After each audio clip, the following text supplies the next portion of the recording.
didn't get a chance to do my hair. We are live. I think with Anjali and Alyosha Novitzky, and I'm happy. It's a beautiful sunny day in the backwoods of Tennessee hills, and I'm excited to be talking with both of you.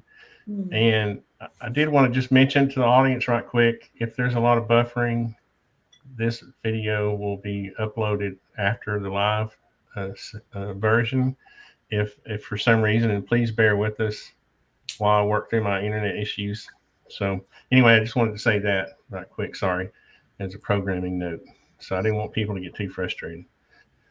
So what? How do I start off? I mean, you guys both can't be. There's no introduction for either one of you that really works, right? Because your minds are so broad based. Your thoughts, your consciousness, your spirituality is. So I thought I might let you both do it yourself. If you want to start, Anjali, just tell us a little bit about you. Goodness, Tony. Sorry. No, I just don't even know where to begin. There are different, I would say, chapters of my life, and this is certainly a new chapter, and I prefer this chapter. And others, everything before it just continues to recede and recede and recede and become less important and less a part of my present consciousness. And so I really, without invoking any kind of religious significance here, I feel almost born again. Like I have this new life now. Like it's all new, and everything before was something different, something else. And I'm grappling with that, in my daily life and my daily relationships, and the things that I prioritize and find the most important are not always in sync with the things that other people find important.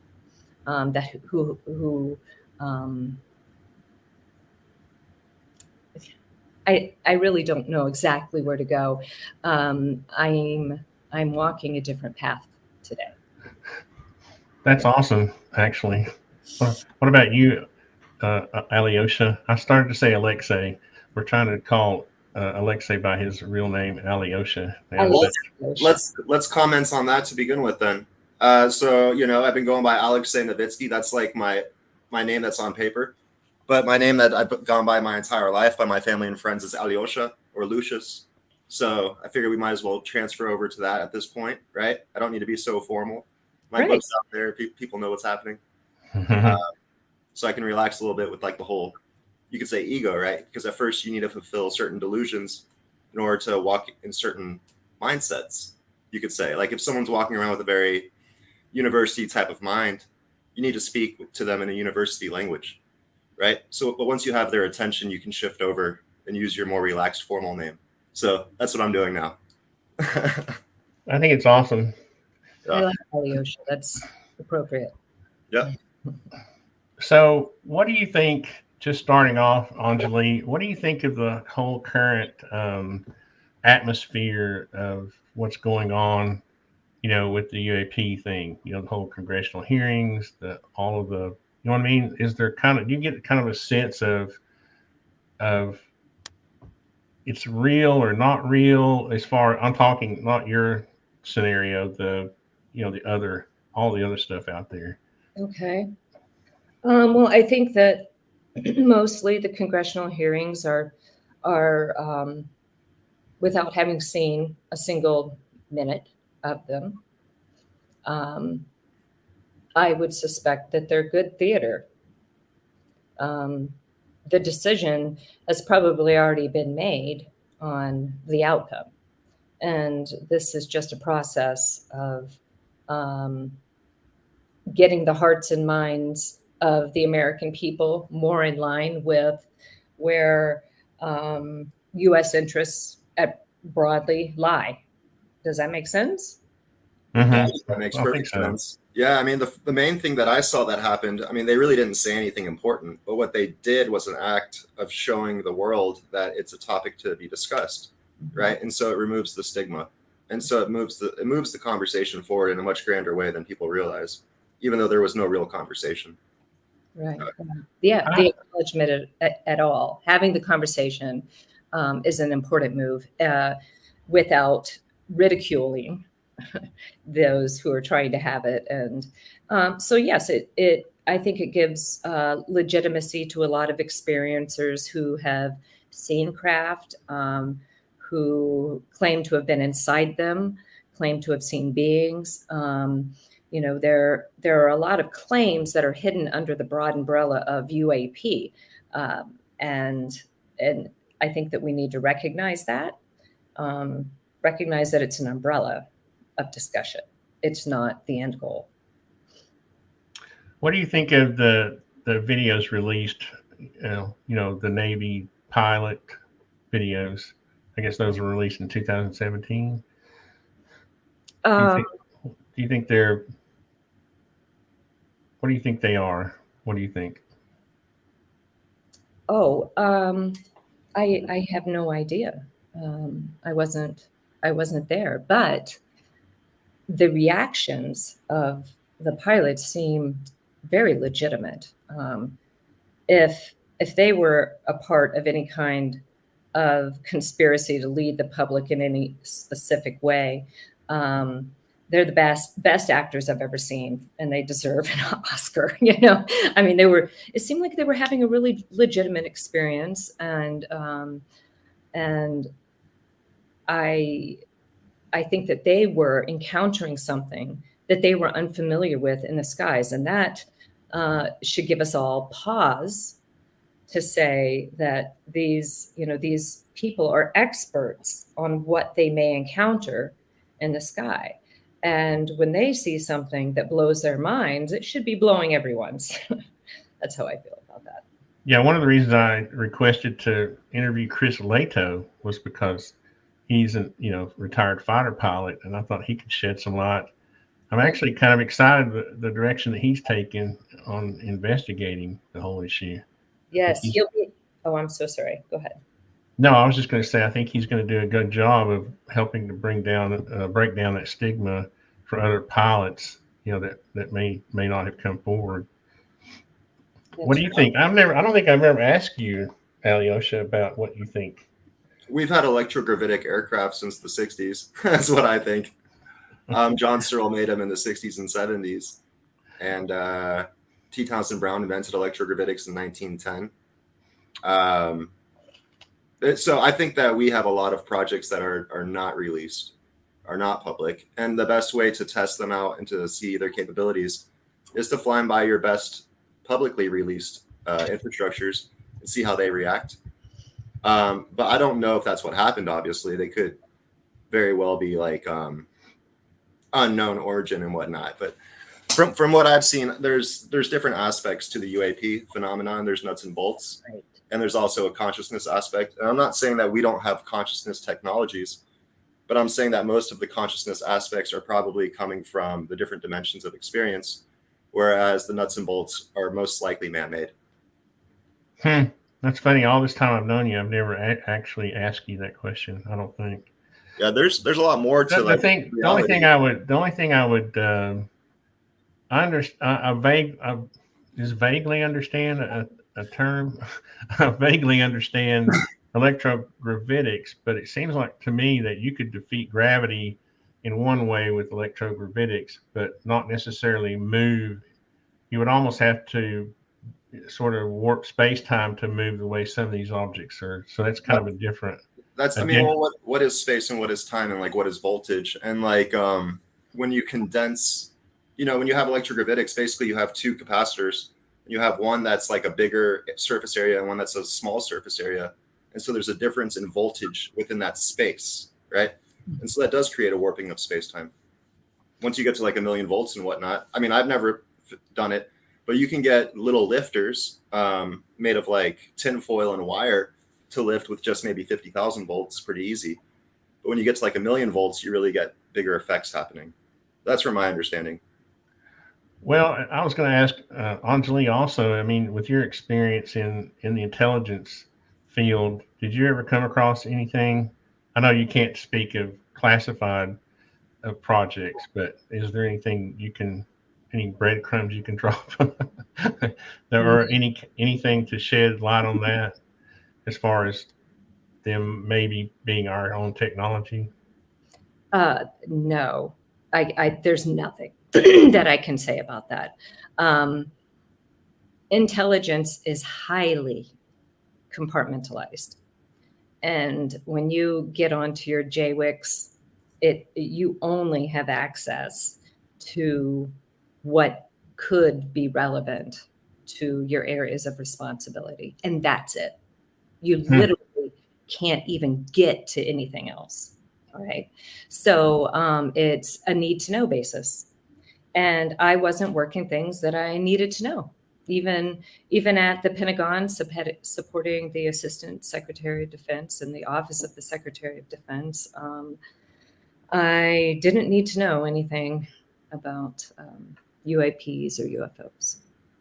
But I tend to agree with Alyosha that we have multiple things that are going on here.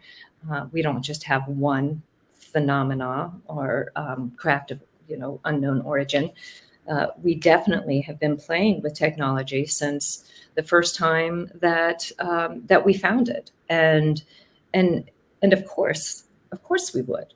It doesn't make sense that we wouldn't, and it doesn't make sense that other countries who have also found technology wouldn't be trying to backwards engineer that, or even try to get a craft that they've recovered working. It all makes sense that they would try to do that. And then we have where the crafts came from in the first place. And we have a variety of crafts that have been presented to us. So it appears that some of them are conscious crafts themselves. I have had information from the beings that I have passed on.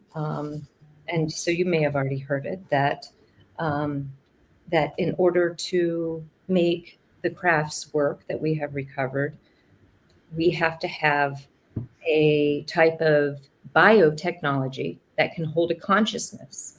And this biotechnology has to have a neural network that can literally somehow, and I don't understand, but I see like fingers. Okay. It doesn't mean it's fingers. This is just how I understand what I see. Okay. This like fingers going into grooves in the neural network of the biotechnology and the craft, they connect. And when they do that, the consciousness of the being is able to move into the craft. And so what we have is a pilot who is consciously moving a craft. And that doesn't mean that they're the only one in it. Okay. There could be other beings in the craft physically, in the craft with them. And so we have to be aware of that. That doesn't mean that it's just one. It's just that that's how you pilot it. And for me, that was a huge breakthrough that I had, huge breakthrough for me. Did you see this? I'm sorry, I was trying to turn off my phone because I realized there's going to be 20 people trying to call me while we're doing this. But what I was going to ask is, did you see this? Was this information given to you through like channeling, or did you see it? Well, I don't really understand the difference very well anymore for me. Okay.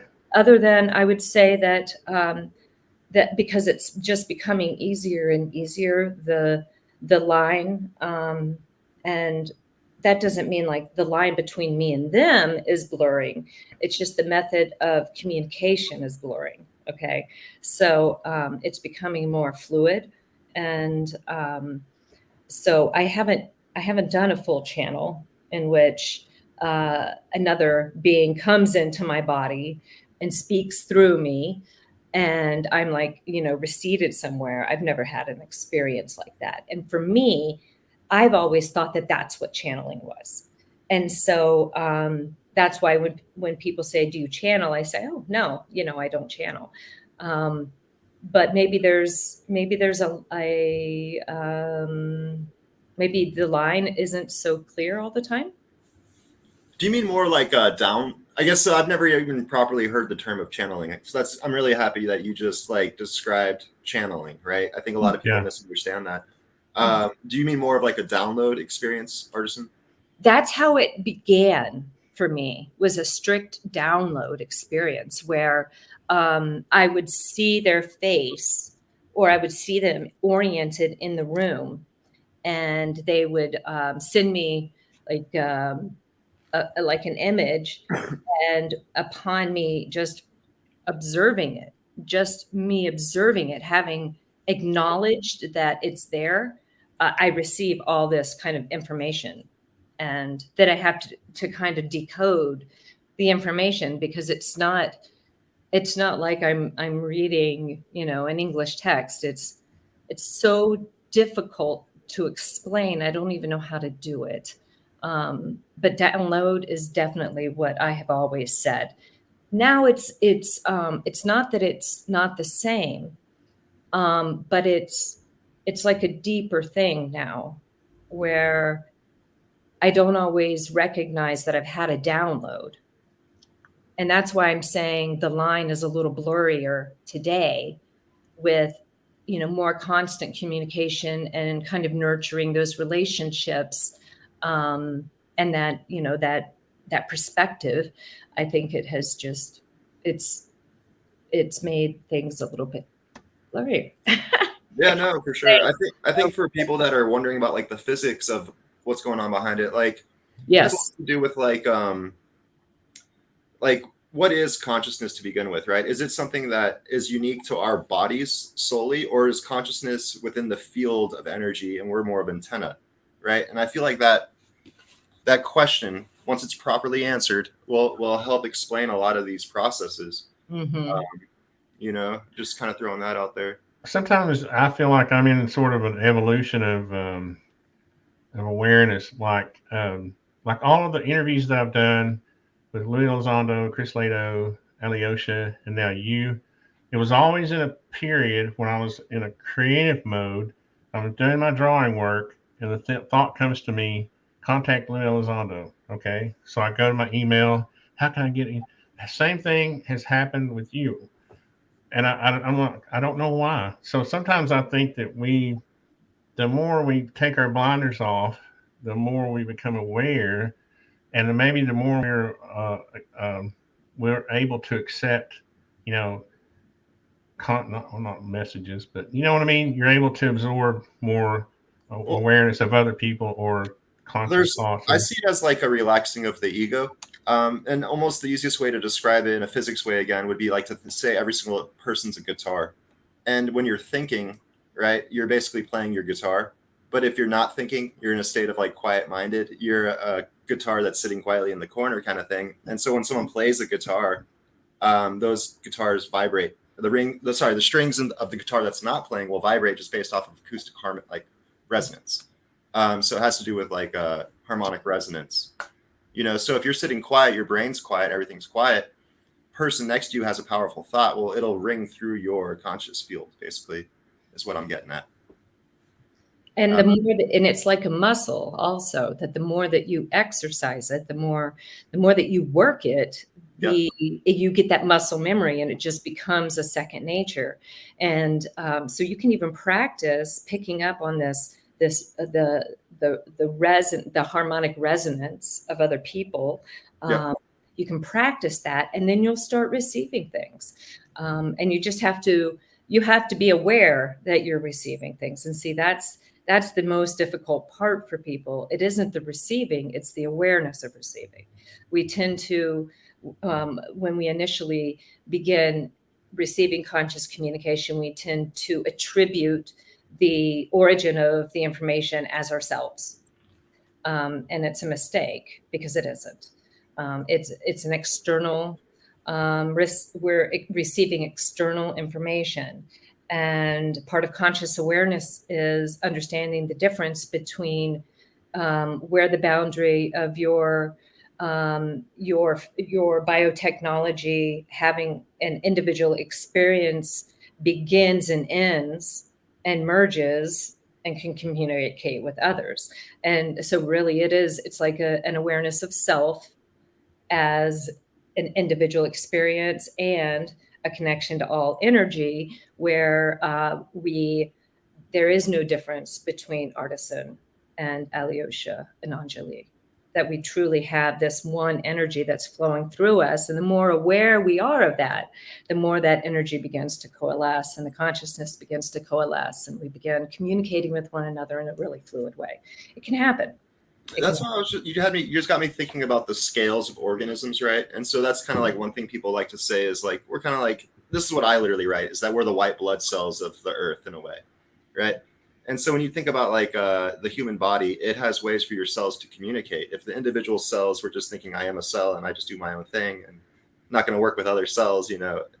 So the way I see it is almost like it's our way of communicating naturally, but we basically have created our own ways of communicating, which hinder our natural way of like conversating with each other, or even just knowing what to do, knowing what's right and what's wrong ultimately. Hopefully I explained that all right, but Absolutely. That's good. Absolutely. I have all these different questions. I may not ask them in order, so you'll have to forgive me. But I was thinking about I'm trying to connect people like you. Well, in my mind, I'm not physically trying to connect.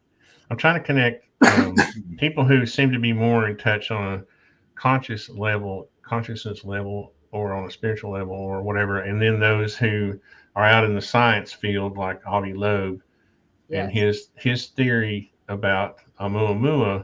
And I was curious to see what you thought about Oumuamua, and if you had any other communications outside of human communications.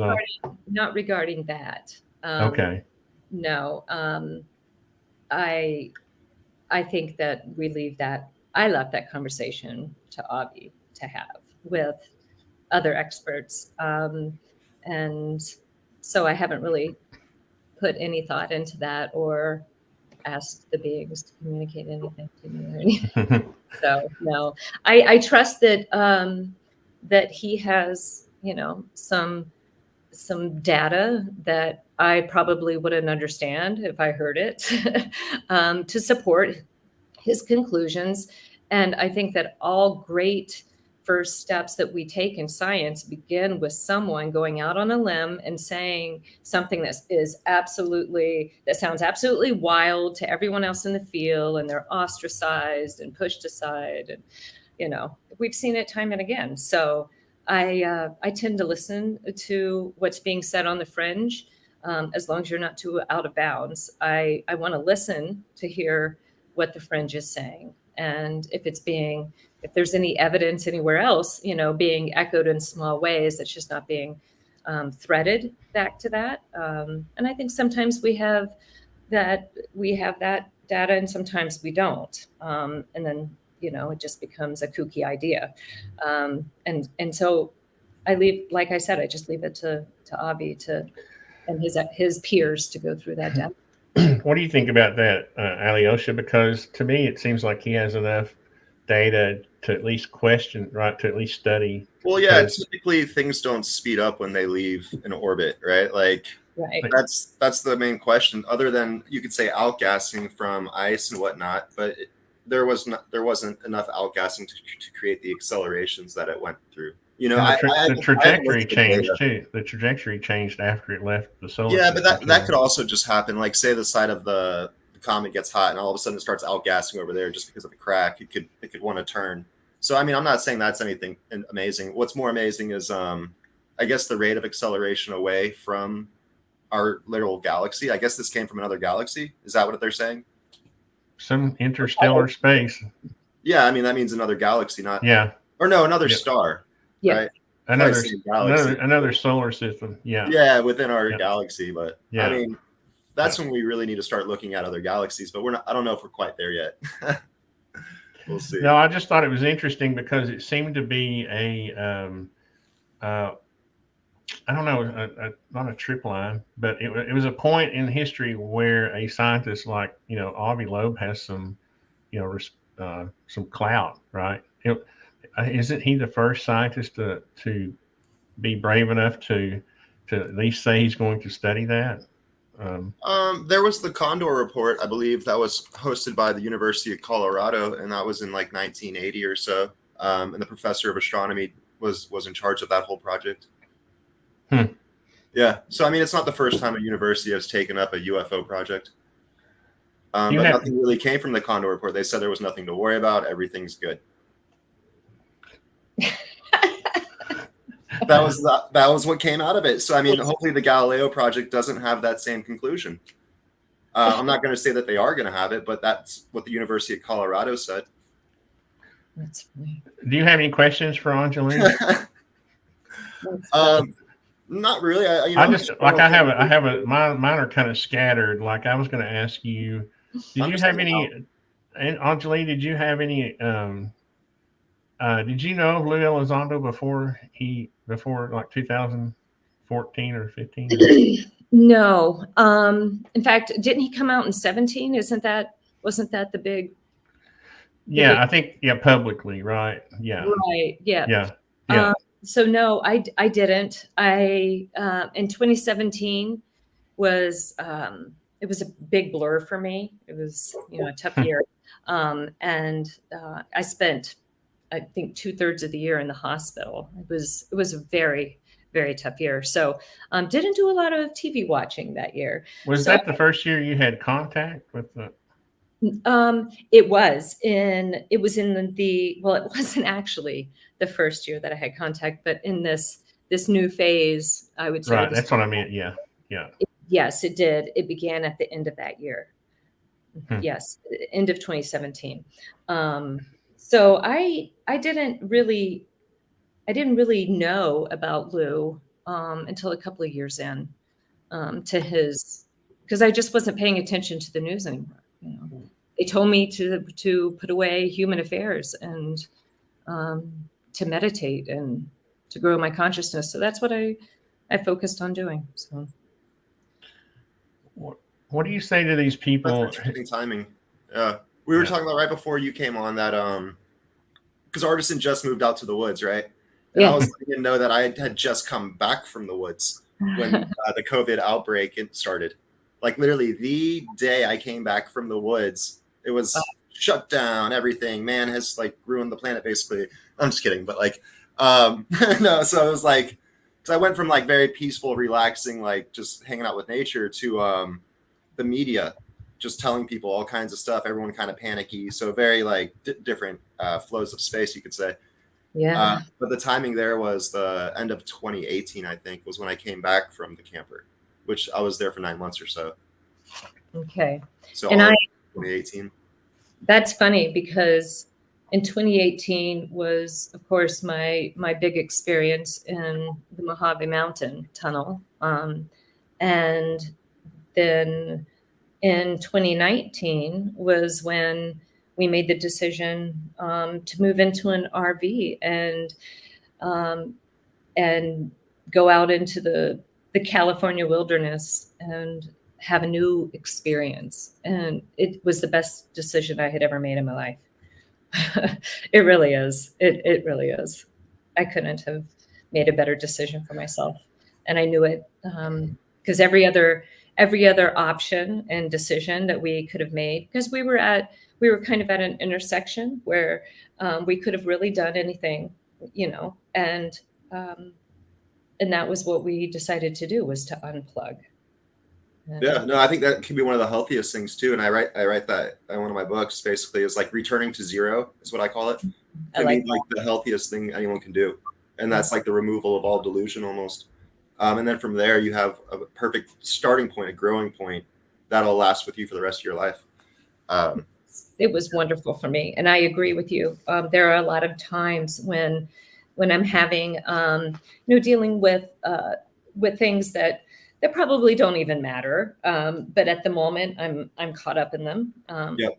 Usually not something that is being said about me, on social media, and I read it and I get all caught up and emotionally tangled. And when I start meditating, it's much easier to return to like a state of balance for me when Yep. I remember to go back to the things that I learned for that year and a half in the desert, That's what I call it. I call it returning to zero. And like I say, it's your golden spot, right? Of mind, body, spirit. It's like your strongest stance within the 5D multiverse experience. It's like where you, from there, you can go anywhere and do anything. But basically, I forgot what I was going to get at, but it had to do with taking a picture of that spot too. Because that's, I've been learning in my dreams since I was 5 kind of thing. And when I was 10, I had a super vivid experience where, I learned a lot. But one of the things I was shown during that experience was take a snapshot of this. Remember this. Remember this body, this mind, this spirit, this state. That is you, right? Kind of thing. And so it's like once you get to a point of zero, this is for anyone watching. This is just something I recommend. When you get to that point of zero and you have like your perfect stance, your strongest stance ever, take a picture of that in mind, take a picture of it in your body, take a picture of it in your spirit, and you can return to that position anytime you want. No matter what's going on in your life, you can just instantly be that calm, cool, collected. You can be what I call a solid crystal within the fluid of time, right? Like we're all solid crystals. Mm-hmm. Yeah. I love it. I have a small scarf from Oman that it's a long story, so don't even worry about it. But I use that as like my trigger object for returning to that place, and it really helps. It really helps. Yeah. Yeah, and I find that also. So whenever I have, you could say, my greatest thoughts, or I don't know. So it's like it was challenging to call it a download, but whenever I have my greatest writings, but it's always accompanied with like shooting star events, and to me, it's very like it's for me, it's almost a future or past version of myself, and it has to do with the dimensional alignment, and that I am the one that is behind. Like I'm the guy who hasn't written the book yet. Both my future self already has all the information. It's already been written. Why haven't you written it yet? So I just go and write the whole thing out. And then like afterwards, I've even heard like go outside, look up, you can see the craft. And the second I take a step out the door, I look up, I see a shooting star go off. So the synchronicities have been overwhelming to me, to the point where it's, just go with it. It seems to be like what's happening. So I'm good. One of the questions I had for you, Anjali, is about CE5, and really not specifically about that, but related to it.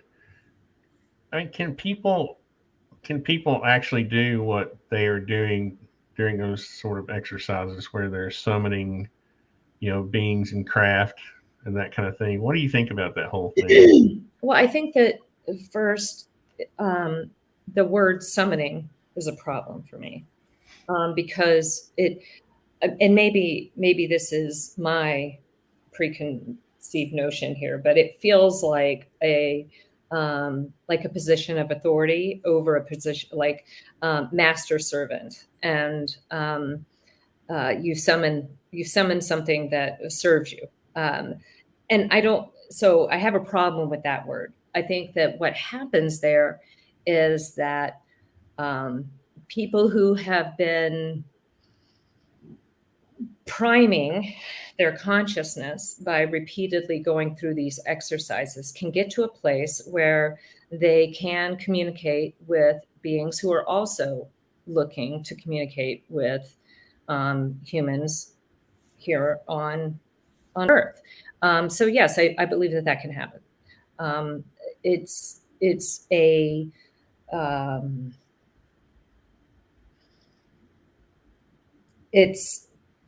would say that it's more of a mutual interpersonal communication than it is a summoning. Yeah, and that was probably just a facetious word I used, you know. Oh, okay. Based, I based, wasn't sure if no, that no, not was not being on said. not on purpose. I'm going back now, Sorry. thinking, I'm going, why did I say summoning? You know, 'cause I always try to analyze myself. And But here I am just hammering it over and over. yeah, I thought I was responding to a greater discussion about that. So I'm sorry. well, I guess it was for the lack of a better term. But after hearing you talk about it in that manner, I kind of get. I mean, I understand what you're saying. I guess what I was really wondering is, are these beings, are they in tune with our consciousness, that that we can, if we just tune in to that, how does that work? Are they all always listening? Yeah, that's my understanding. I mean, sometimes when I am communicating with them, I'll ask them, did you know this or did you see that? And sometimes, they'll say, well, no, I didn't see that, or I didn't know that. And I will actually ask them to to go to go out. And I don't know mechanisms. I'm not a scientist, and I'll say this over and over. And I don't read physics or quantum physics or whatever, quantum mechanics. And I'm not trying to sound, silly. It's just that I have so much respect for that field that I don't even want to try to pretend like I know what I'm talking about and use their terms. So I'll just use my very layman terms and say that that I think that there is a mechanism that we are not scientifically able to completely describe yet, that happens when we decide to turn our consciousness outward instead of keeping it inward. And because it's this, like, almost you have to go inward and almost burn the ego before it turns outward and receives, information. And I don't know how that relationship happens, but so I have asked them previously if they will go and find the answer, or go and view what happened. And they'll come back afterwards and we can communicate about it. I guess what again, I think now that I think about it, I think what made me use the word summon was how you see with CE5, they're using the green lasers. You know what I mean? So it's almost like you're going through a ceremony to summon the being. You know what I mean? That's why I think that's where that was coming from. Okay, see, we're not talking about the same thing then. What I'm talking about is meditating with the intention of communicating with higher beings who have, positive knowledge and support that they would like to offer to us while respecting our right to have this experience. And so I have, very specific verbiage that I use while meditating if I want to communicate with higher beings. I would never try to use lasers or anything like that. In fact, you don't even know who you're attracting at that point. If you are truly attracting crafts with conscious beings in them, and all you're doing is setting intention to just contact people, for all you know, it could be opportunists that you're contacting. And I'm not trying to, inject fear into the situation. I just think that you do have to be careful, and you have to be mindful about your experience. They're not, from my understanding, the beings aren't asking humanity to grab a what are they called? The laser, the peanut laser. And do this to attract, physically attract other beings. They're asking us to sit down and recenter our consciousness, to balance ourselves so that we can grow our mind, our body, our spirit and have a conscious communication experience with beings who are trying to communicate with us. And they are trying to prepare our consciousness for something that is coming down the road. And they want humanity in general. They want the consciousness of the collective consciousness of humanity to raise in its vibration, so that more of us will choose to transcend into the next density of light consciousness together. So it's really interesting. One of the last book I wrote was called The Physics of Love, and it was Physics of Love, Synchronicity, and also accompanied by Shooting Stars, written 12/22/21. And the very last thing it says is it talks about an interdimensional alignment, with like, and basically the dipping of a golden chain and the raising of a golden chain from molten mind, body, spirit distortions. So like, basically we all take postures and solidify throughout our lives. And through the removal of delusions, everyone basically returns to zero and is kind of fluid. And then you have these dimensional alignments where energy there's basically dimensional alignments where there's syzygy effects. And like, you could say that lights may appear where there's magnetic hotspots on the planet. And so just relating that back to our last one, that would have been when Jesus came. And so then you have a cycle related to that, like the different ages. And so it could be basically a dimensional alignment. And then you have, basically that's the time when you can jump shells, because you have a crystallization of consciousness and you can jump shells. So that's basically what that whole writing ended up being. And I thought the whole thing was kind of weird, but after reading it, it makes a lot of sense to me now. Like, there's different realms of experience. Basically, energy is drifting inwards from the less dense realm and is going towards the denser realms. And within those realms, basically, there's alignments, is what I'm saying. Yeah. So one thing I found interesting, for some reason, again, I just, asked this question, comes to me. During the last, during the congressional hearings, I'm not sure if it came up during it or afterward, but was it the fellow from the Pentagon was asked about information on underwater, the test or the sensor equipment, or some question related to, have you tracked them, or do you have information about underwater, craft or whatever? And he basically said he couldn't talk about it. And sometimes when you hear that, it's like, okay, does that mean, what does that mean? It's like you're teasing the curiosity of other humans when you do that. And right. And I wondered what you thought about, do you think that, and there's a lot of questions here. Do you, are the beings, were they here before Earth, us humans? Do they have domains? Do they have physical domains here? That kind of thing. Is the mountain, is that a physical domain or just a, you know what I mean? Right. That just happens to be a location. That's the big question, isn't it? That's why the expedition, that's why everything, is. But there seems to be a lot of secrecy about the movements in the water and how they, you know what I mean? There seems to be almost more secrecy about those craft than the craft that the Navy pilots are seeing. Does that make sense?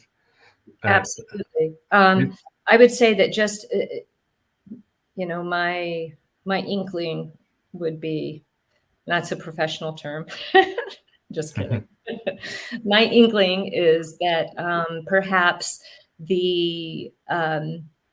there is intel, or at least a collection that's going on through, specific resources that we have. That's what that sounds like when he says, I can't talk about that. It's different than saying, I don't know anything about that. I haven't heard anything about that. No, we're not collecting intel. I can't talk about that. There's it speaks volumes. And so you can read between the lines. It doesn't mean that there is anything, but it certainly means that we have assets that are looking at that question. Well, a lot of times things will also be classified, because then the next question is, well, so what station took those photos? Well, that's where the classification, like, we basically have a lot of classified sensors, a lot of classified Right. systems and locations. Assets. And so, yeah, classified assets in general. And so talking about the USO will give away the classified That's right. asset. So That's that's where it what becomes a national security threat. Yes. Yeah, I imagine that we have buoys or underground static locations for sensors for all these type of things, right? I mean, that's my imagination. We have if we dolphins. if we have no, but if we have sensors around the world We that do. sense tsunamis, it would be easy to use those same locations for other sensors, right? Right. So here, I'm going to flip the conversation just a wee bit back to something we were talking. 1 second. I just want to say water 360. Sky 360 is cool, but water 360 would be even cooler.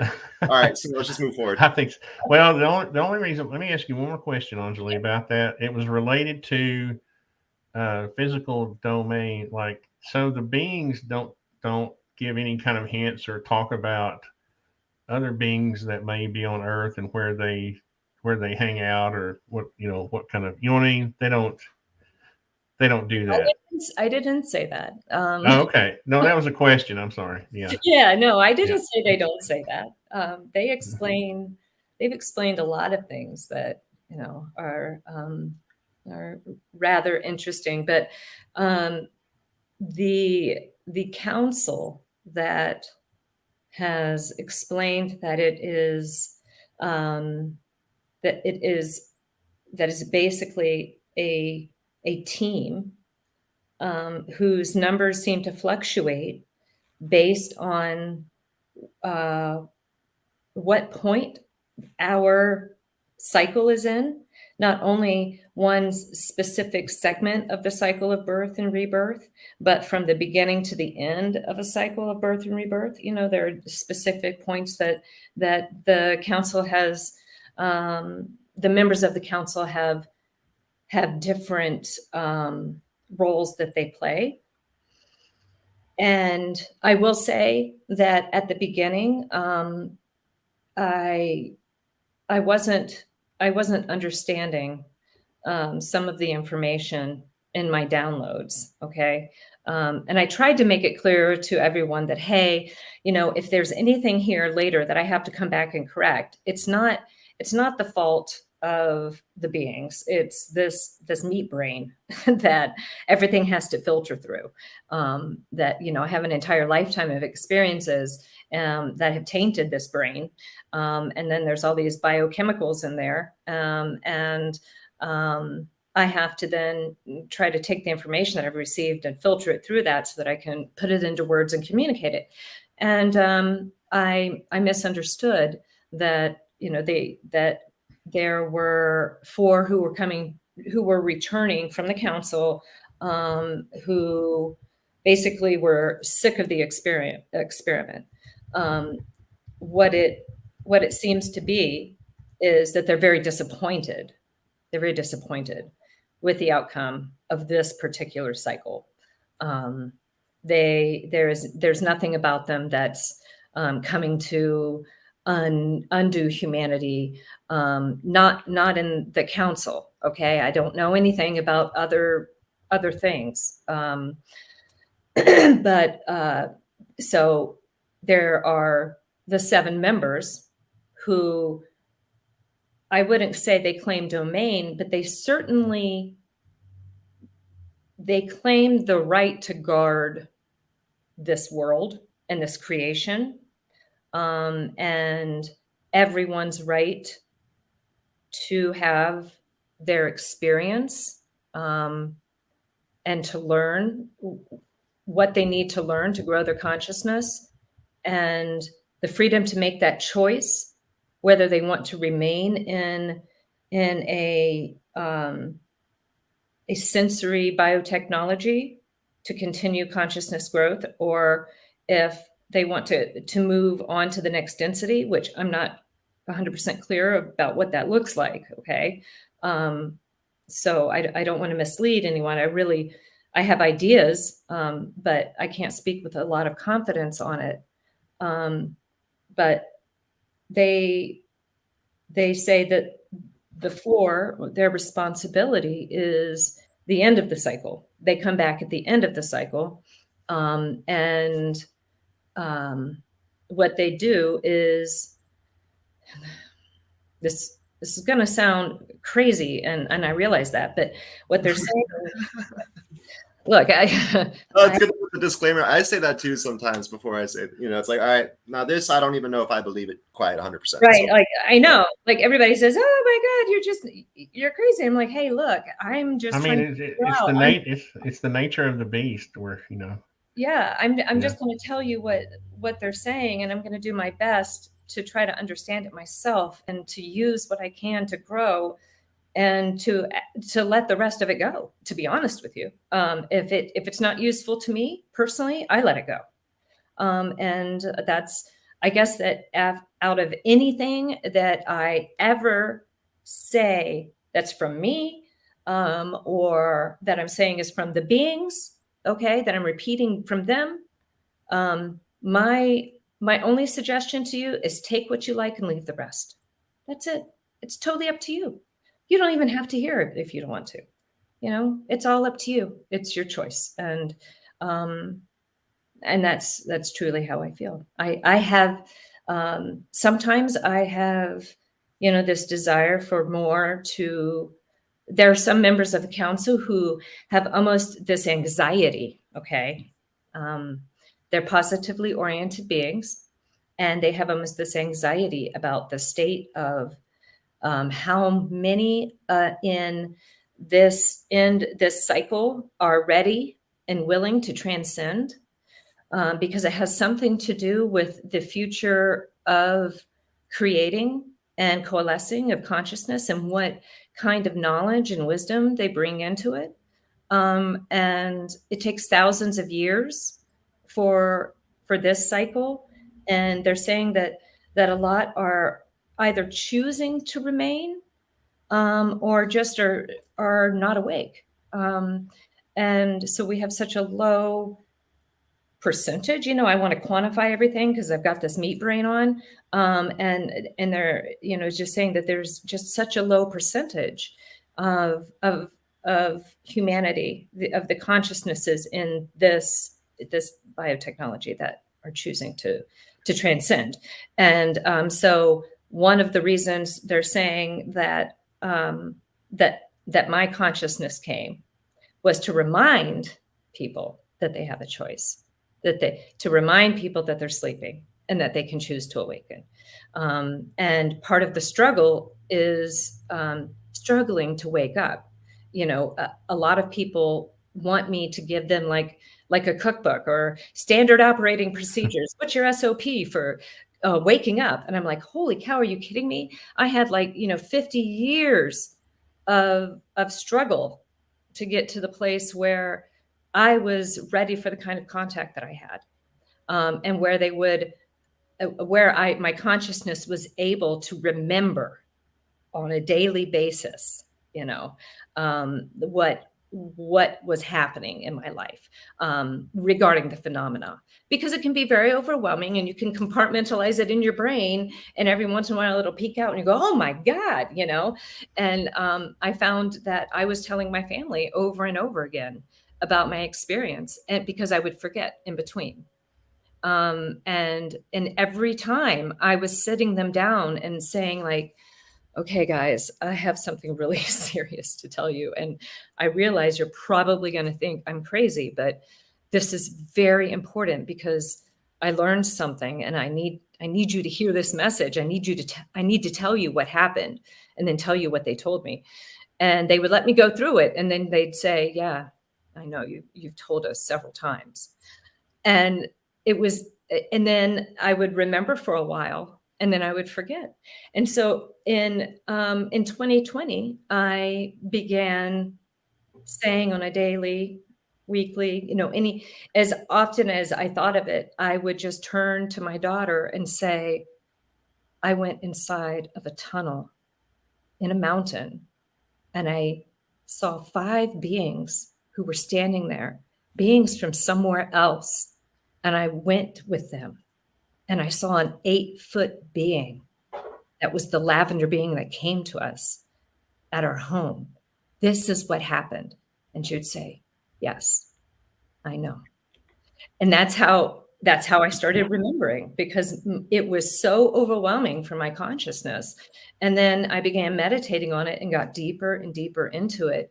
And it was in 2021 that I made the first connection between my having been inside a craft, which was where I wanted to go back to, when I was a child, inside of a physical craft that other people witnessed, who are still living. I have 2 people that, one of which has agreed to still be interviewed, and I'm hoping that the other will agree to be interviewed, that who were there that day, who remember. They were older. It was my mother and another young woman who was living in the house, and they both remember the craft, remember the details of that evening, and both have realized that I wasn't present with them outside. And I was the only one missing. And it was because I was inside the craft. I wasn't really missing. I was just somewhere else. And what I can tell you is that the beings inside that craft were physical. They were in physical biotechnology, just like we are. Just like we are. So there was a physicality. But even in my mind's eye, as I remember that day, there is almost like, and it feels very much like when I walked from the tunnel into the ET base. Okay. There was no physical difference. I mean, it was extremely fluid. Okay. There was nothing that, it was just rock. And then it was the physical base, but there was like that permeates in my mind's eye, the same kind of feeling of like this, something that was maybe gone through. I don't have a better way to explain it, but it's almost like looking through a bubble of water, a drop of water on your window. If you look through it, how everything's a little weird. It's almost like looking through that and then seeing that on the other side. Almost like a field of something. Yes, that wasn't really, I don't think it was really physically there, but in my mind's eye, I see it. Does that make sense? I don't know if it does. I imagine it exactly the way you described it. Yeah, I'm listening. Yeah. It's interesting. I mean, I could say a lot, but like ultimately it's crazy when you think about perception and you think about tuning to different dimensions of experience. Yes. It's very, very, Dan Winter talks a lot about portal technology, and he talks about like a viscous, I mean, I think the easiest way to describe it is like the TV show Stargate, honestly. Like, I don't know if you guys have seen Stargate, but they basically have like a fluid barrier and you just walk right through and everything's the same. Okay. Well, that's kind of what it's like in my eye, but the funny thing is I don't remember it physically being there when I'm walking. I've described it like when I was there walking from the tunnel into the base, and how the base was absolutely pristine. Which, if you think about that, if you haven't been in the Mojave Desert, you may not know that the sand has a way of getting in everywhere. It's like the desert just wants to swallow you, and it begins as soon as you stop moving. And so I remember specifically that there wasn't any sand in the base. It was pristine, and that's odd. That's odd. But other than that, when I was physically walking through, there wasn't any viscosity that I saw. But in my mind's eye, I see it, and that's really odd. And it's and I also see it in the craft that I'm in. in 1976, that was over our home. So And I get this with every interview, people asking me in the comments, Here, we're just filling up. you got, where's the proof? And I keep trying to explain to people, I do these interviews because I want to get to know the person. I don't do it for any other reason. This isn't, that's all it is. I mean, it's truly people I find interesting, and that's all it is. And, for how would you even provide proof for something like that? When I started meditating years and years ago, because I had a little experience when I was 12, and so I started looking outside my typical. I grew up in the South in the Southern Baptist Church. I got in trouble for questioning things. And the more meditation I did, the more I experienced different things. Whatever they were, hallucinations or whatever you want to call them. But how can I prove that happened? If I have My jam. see, hold on, I'm so sorry. it's okay. But it's like if I have an experience in the middle of the night because I meditated a few hours earlier, how do I record? How do I prove it? How do I can tell. I've told Alyosha of my experiences. I don't know if he believes me. We're friends. I feel I like would love to hear it. and I'll tell you sometime, Okay. and hopefully we can continue our conversations. But you can't, and I'm kind of answering a comment. Well, when are we going to see you? You won't ever see. When I build the interdimensional telescope. Yeah, well, when you take your own blinders off, it's not up to me or Anjali or Alyosha to help you remove the blinders that you have and your unwillingness to give in to a little bit of self-fulfilling, sort of, meditation and start to get rid of all of these concepts that you have, preconceived notions about life that you'll never know the truth and probably until you die. That's my thing. So for asking for proof, asking for truth is you won't find it in this lifetime. I don't think so.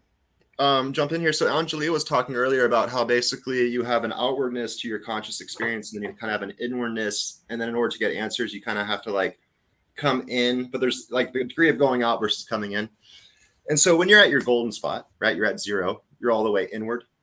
Mm-hmm. And when you basically have a want, a don't want, assumption or expectation, some type of thought, a delusion, you jump into this outwardness experience of physical experience. And so I would say 99% of humanity is in an outward experience. They've all butted away from their golden spot, their golden path. And so what we're getting at is, what was it? In order to connect to that zero, you have to start removing those delusions one by one. And that's where you'll actually get that true learning. And you'll have that. I lost the actual connection there. Well, I've been called a heretic because I'm not true to my Southern Baptist upbringing. But that's what you have to do. You have to question that, right? You have to say. Oh, so that's what I was getting at. Yeah, they're stuck in their own delusion of what. Yeah, I thought that's what it was. Right? Yeah. So basically, you've spiraled so far outwards. You're so disconnected from reality to begin with, because you're living in this man-made delusion of what you think reality is. So basically, as you remove your I ams and your associations, you'll drift back towards your golden spot, and that will allow you to see a much bigger picture of reality. Yeah, right? And one of those delusions is your version of the truth. Exactly. What I think is the truth is also, that's like my personal delusion I'm in right now. So yeah, and I was talking to the guy in the comments. I was if you think that science is truth, I mean, science is great, but it's just a man-made tool. It's a process, right? It's a tool we use in order to create to create experiments and desired results. But science isn't all by any means. I mean, once science has discovered something, it's always going to lead to the next discovery, right? That's a great tool. It's our best understanding. It's not a closed-in process. It's not a closed loop. Yeah, no. So I mean, because I studied a lot of science, but literally, like the second I heard that we can't go faster than light, I looked at my professor. I'm like, no, the speed of light is a limitation to human perception. Like the universe expands away at the speed of light, and black holes go in at the speed of light. So our entire frame of vision and construct of the universe is within 1 C. So that's just our human perception from our place within time. You know, so they don't know what they're talking about. Almost, I'm half joking. 4D science is very good for physical on physical. Yeah. So my impression of what you said, Anjali, about them being physical was that they were assuming a physical body in order to, right? That's right. You know, I have actually found that, and I'm working on a more fulfilled pyramid, which is why I haven't shared it publicly. But it is actually like a pyramidal organization of the groups of beings, you know, that have communicated. It took me a little bit of time to recognize that they weren't all from the same source, that I wasn't always speaking to the council, you know. That took me some time. And once I realized that I wasn't always speaking to the council, then our communication became a lot more fruitful, I guess I would say. So I'm working on that that scale, essentially, that shows who the groups are, and who their target seems to be. Okay, like who is their message targeted at? Okay, and then what their message is, and there's a fourth section. It's something more actionable, but it's actually it's probably going to be so spot on that it's going to be pretty surprising to people. I'm really excited, and I'm hoping to have it done. I'm going to the UFO symposium that's coming up, the UFO disclosure symposium, and I have absolutely nothing to do with it. I'm just a general audience, but I know like Alyosha will be there, and I don't know who all else will be there, but I hope to see other people that I know there, so that in person I can share this with them. Is this the UAP Society event, or are you talking about the other one I've heard about? The UFO Disclosure Symposium in Vernal, Utah. I'm sure that Alyosha could speak much more. I mean, I honestly, I always try to remain as dumb as possible and just do what I'm doing. I'm launching a space balloon from Vernal, Utah, May 27th out of Blind Frog Ranch. And I'm going to launch and retrieve a balloon. That's all I need to do. The reason I asked, I don't need to know anything else. I'm good. I was asking because I'm sensing maybe we're talking about two different events, and maybe might want to look at that. But anyway, the one I'm going to be at is at Blind Frog Ranch. I don't know the name of it. It's near Vernal what? I think it's called like MegaCon or something. Yeah, UFO MegaCon. It's part of the same. It's part of the same symposium. Okay, great. It's like a 3-day thing, from what I understand. So I'm definitely going to be there on May 27th. Good.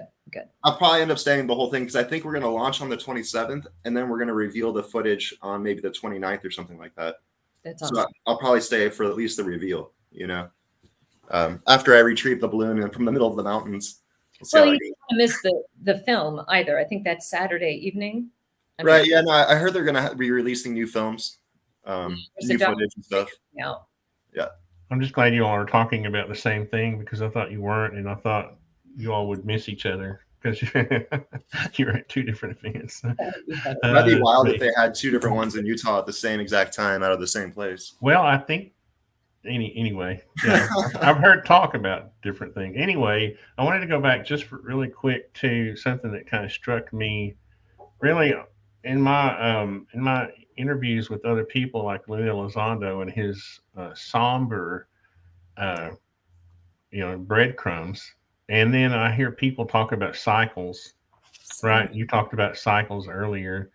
It seems to me like there may be a side of this that we don't that we don't want to teach, have curriculums changed in early childhood education to teach, right? Is there going to be an end of this life cycle that we should be aware of? And, is that the thing that needs to be secret, that kind of thing? Are you asking me? Mm-hmm. Yeah. I was afraid you were asking me. You were talking about a thousand year cycle earlier, and I don't know. I hear this theme that's rushing through this whole thing. You've got 12,000 year cycles, 26,000 year cycles. You've got, you know what I mean? It seems like there's a behind the scenes theme that people don't really want to talk about, and Lou Elizondo calls somber. That, and I may be misconnecting that. I'm just curious. I don't think I'm misconnecting anything, and I have been, as you know, I've been very vocal about it, about connecting consciousness to the phenomena, connecting consciousness to UFOs and UIPs, consciousness to my experience, and that consciousness growth to cycles. They have been super clear that that we have kind of this convergence of cycles that are changing simultaneously, and it's doing something much more intense to the earth and the consciousness of the earth, and the consciousness of humanity, and so I have the council. The council is the one that's saying that there is the end of this cycle is coming, the end of the cycle of birth and rebirth, and it's time for humanity to wake up and to remember who it is, to recognize itself, and to begin, its consciousness growth, or it's just going to be slung right back into another third density cycle. But what does it actually mean, though? Like at the end of the cycle, what happens physically to, traffic lights and trees and, buildings? Or is it just a spiritual thing? Is it? I don't think so, because they have also said that simultaneously there is an Earth cycle and a Sun cycle that is happening.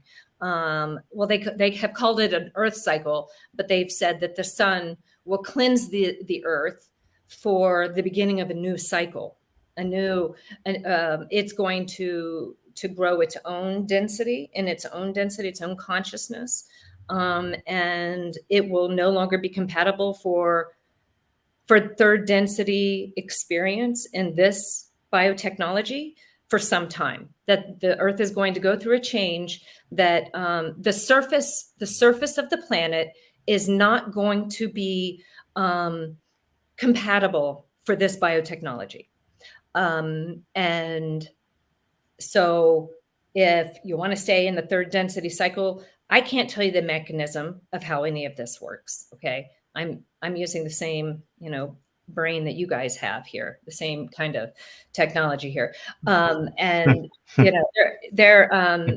they're just saying that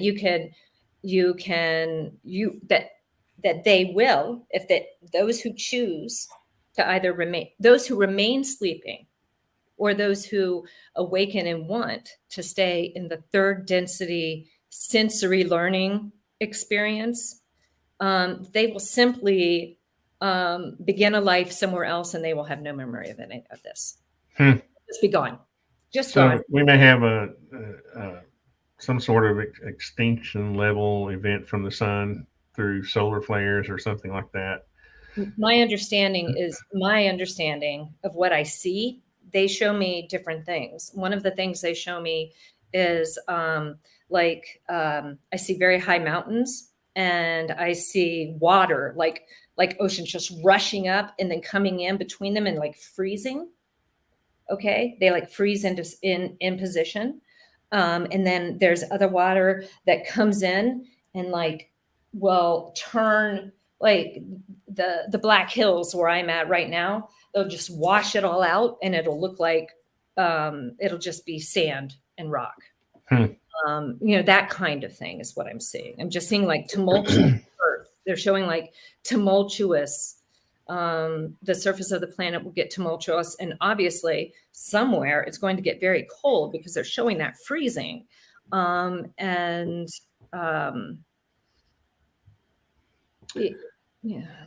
Yeah, I mean, Elena says it seems like a magnetic pole shift, which we know, even in my industry, I have to be aware of magnetic pole shift. The magnetic pole shift each year. We've got almost a 2% shift, and when I'm out laying out buildings and they have to face south or whatever direction they're specified, we've got declination, right? So it's a real thing. So Wow. it's amazing. If you're I guess this is where science and consciousness overlaps a little bit. Where I mean, it's almost like it's set up so that the people who understand the physical problems of the Earth, solar flares and magnetic pole changes, aren't the same people who are experiencing the spiritual side. Isn't that kind of odd? It just occurred to me. Well, It's almost like we need super people like Alyosha that know both sides. well, I think that's part of the awakening. That's part of our journey as a moving towards a more unified collective consciousness. An awareness of our collectivity. That's part of the journey, is to move from science into seeing that consciousness isn't the antithesis of science. They're not juxtaposed.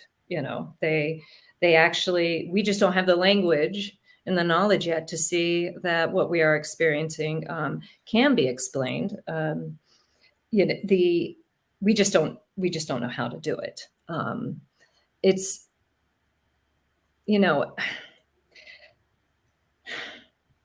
I think that it's really important for everyone who's watching this to remember that it's not important that there are beings who are saying that there's some ELE coming and that we're coming to the end of a cycle.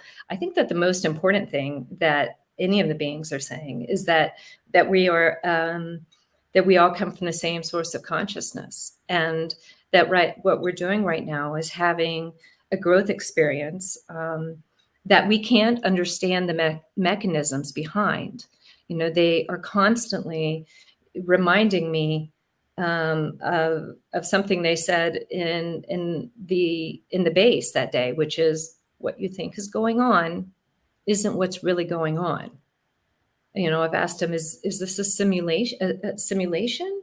And they'll say, well, not in the way that you think. But they don't say no. They'll just say it's beyond your ability for us to explain this to you, and you understand. What we're dealing with is so far beyond. It's so advanced. It's like just because we're having conversations with them, it doesn't mean that they're all knowing, okay, and that they can give me every answer to every question that anybody has that they may ask me. In the same way that, and I don't mean that we're pets, but like we talk to our cat or our dog, and we form relationships with them, and we seem to be, get on a wavelength with them. But that doesn't mean that they understand the mechanisms of obtaining and paying a mortgage, right? And there's no way that we can ever help our cat or dog understand that. That's how I feel about what this is, and the mechanism behind it is that they're really just saying, there's just no way we can't explain it to you. I'm sorry. I use the analogy of can you ever teach a worm politics? Right. Exactly. Same kind of thing. And I look at the analogy of this is the way I imagine a simulation, is that it's it may be, if it is a simulation, it's like, let's say I'm a design build contractor, right? Let's say that a customer comes to me and says, okay, I've already bought the site. I've already got the materials. It's all out there on the site. You just have to go build it, right? So and once I get there, I have the free will to do what I want to with those building materials, and I build them a house, right? And that's kind of the way I visualize the universe, is that, all of the material was put into this, universe. We were created. We were given the free will, right? I'm saying if it is a simulation, I think people get that whole thing confused on simulation. It's not like we don't have free will and we're robots. It just may be that the sandbox was created for us to play in. That I think it's more like that. And I don't know anything about that. That's the beings that I communicate with. They only know what they know, and they actually acknowledge a black box, which is they don't really know how the source came to be, how the source of consciousness came to be. So they are I believe they are within their own system, their own closed system. Does that make sense? Like if we think about this from computer levels, we have an internet that moves from, computer to computer, and then we can build closed systems where they can only connect, computers can only connect with each other, right? Or with just their hard drive. And I feel like that's sort of what we are. We're in a closed system, and they are outside of that looking in, but they're within their own closed system. And somebody probably is outside of that looking in, because the one thing that they all seem to agree on is that the reason for consciousness is basically to learn about itself and to spread and to remove the things within consciousness that aren't helpful to the continued creation of consciousness, the continued spread of light. Illuminating the dark, on and on and on and on. And that's what this is. I mean, just that, I mean, at its basest level, from my interpretation. Well, I just have this, I have this little crusade against people who say no free will. So that's where I'm not saying that. That's where my diatribe came from. Well, but I'm like you. If it is a closed system, but within that system we have the free will to roam that domain. I mean, I can explain in a physics point of view pretty good. I mean, I could do a share screen, but I don't know if you want to do all that. But basically, everything is relative. And so our entire perception of the universe comes from a single point in space, a single frame of motion. And so when you think about a river, consider a leaf float on top of a river, and an ant on top of a leaf that's floating in a river. Our entire universe is one leaf. Now there could be leaves behind it flowing through time, which is the river of experience. There could be leaves that are flowing in faster water, slower water. And now your free will is literally the ant on top of the leaf. And it can crawl to any side of that leaf at once, but it's still flowing in that greater flow of time. So there is free will, but there's ultimately the greatest flows of reality as well. Yep. I agree with that. Yeah. That's my understanding. I'll say. I have it all drawn out in the physics kind of behind all that in a book. It's the 5th book in my series called The 5th Dimension, which shows how our perceptions are literally being stretched and crunched as we're orbiting the greatest center of all time. And within that, we have our mind, body, spirit projections, which basically are like little tornadoes within the fluid of time as we're drifting along the habitable spiral of perception.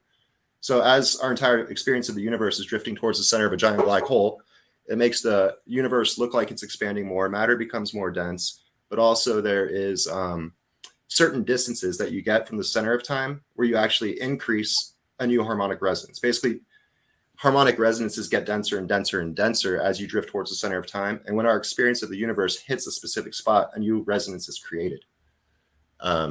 is the easiest way to think about that in a physics point of view.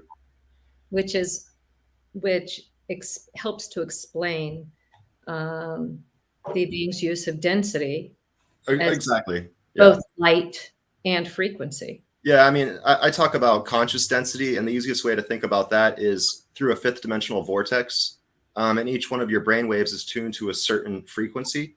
And basically, you can say that the delta wave is the biggest wave, and then fast gamma is the tightest, smallest wave. But every single wavelength and size is related to acceleration towards center at light speed while orbiting. So basically, the orbit's around a giant black hole. And so you have a delta field, a theta field, alpha, beta, slow gamma, fast gamma. Fast gamma currently is our densest experience. But what people realize is that that's also the out-of-body experience that you get as you're basically, your near-death experience. You enter fast gamma.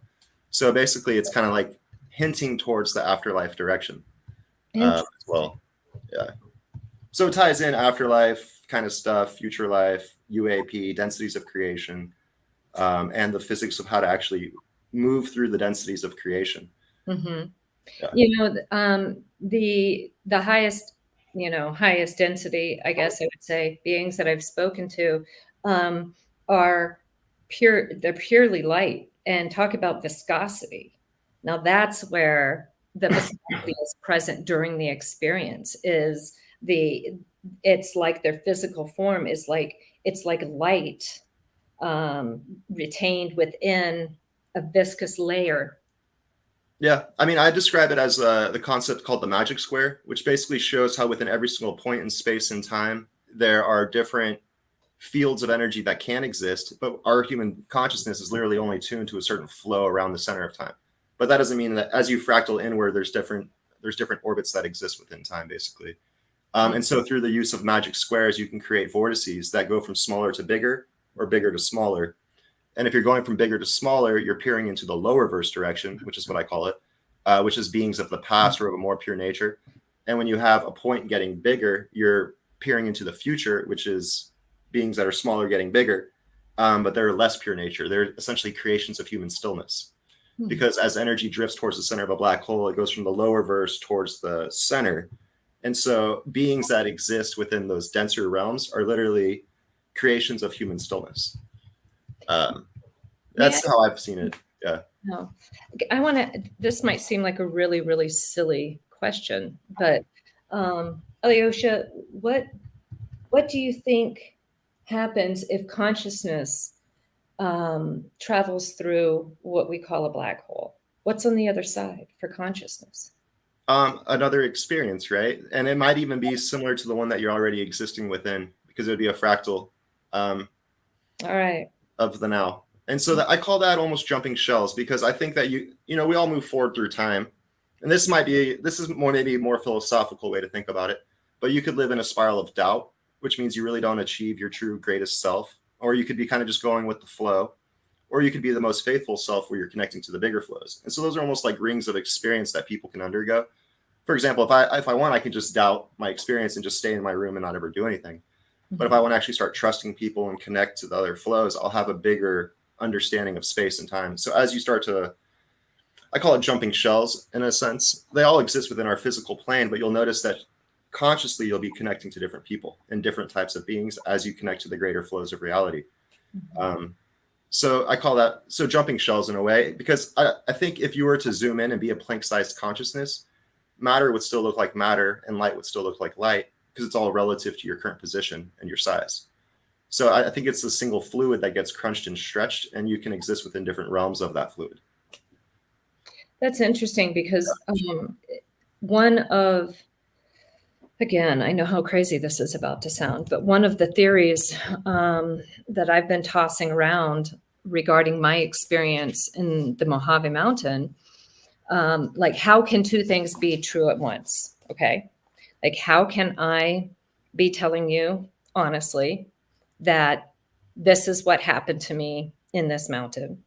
And how can Brian and Stacy simultaneously be saying and telling the truth, no, that did not happen.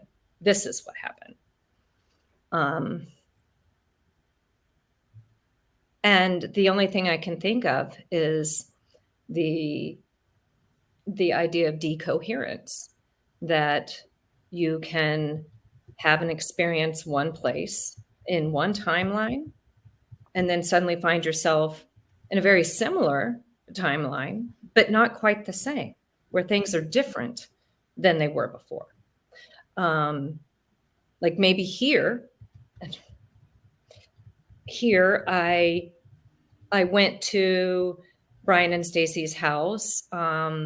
We had a different kind of interaction. I was on my phone most of the time, according to what he's saying. And that basically nothing happened at all, like nothing for all those hours.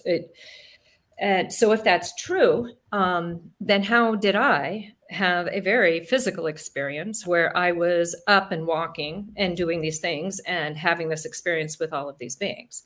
And the only thing I can think of is that somehow I'm somewhere different. And I wouldn't really know what to say. I mean, the first thing that comes to mind is the Bernstein Bears, right?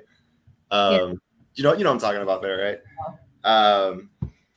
But just kind of speculating here, just talking, like, maybe, let's say when beings do like take people up into their craft or something like that, they take you out of this position of space-time.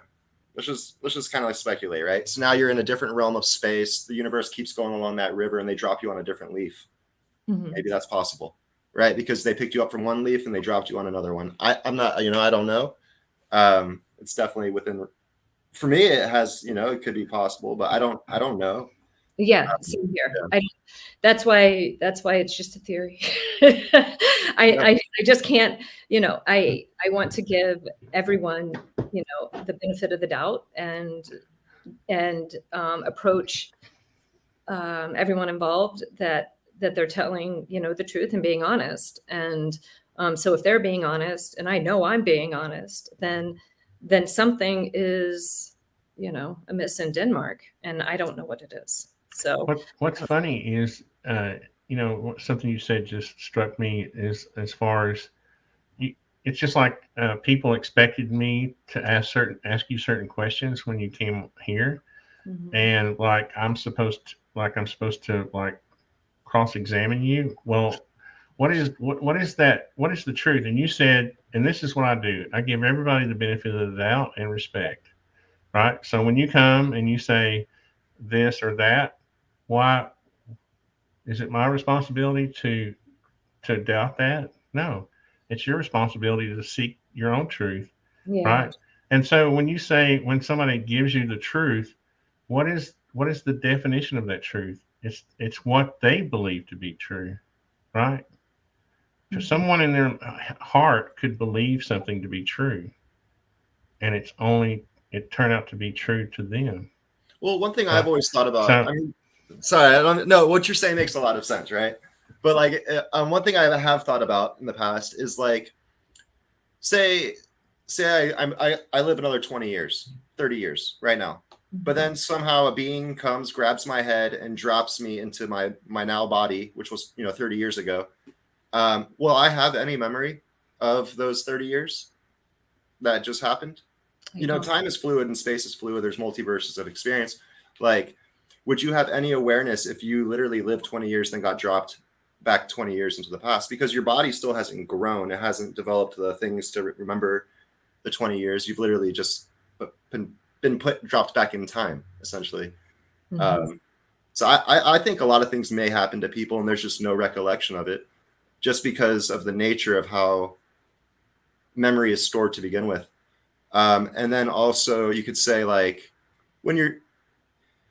the easiest way to think about it, I always go back to college. People are like, if you party under the influence, then you need to take the test under the influence, right? Because your brain, if you learn something in a certain state of consciousness, you'll only recall it when you're under that state of consciousness.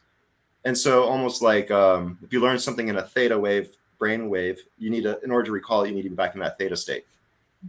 So I think a lot of things can happen where people don't have the ability to recall as well. Is all I'm getting at.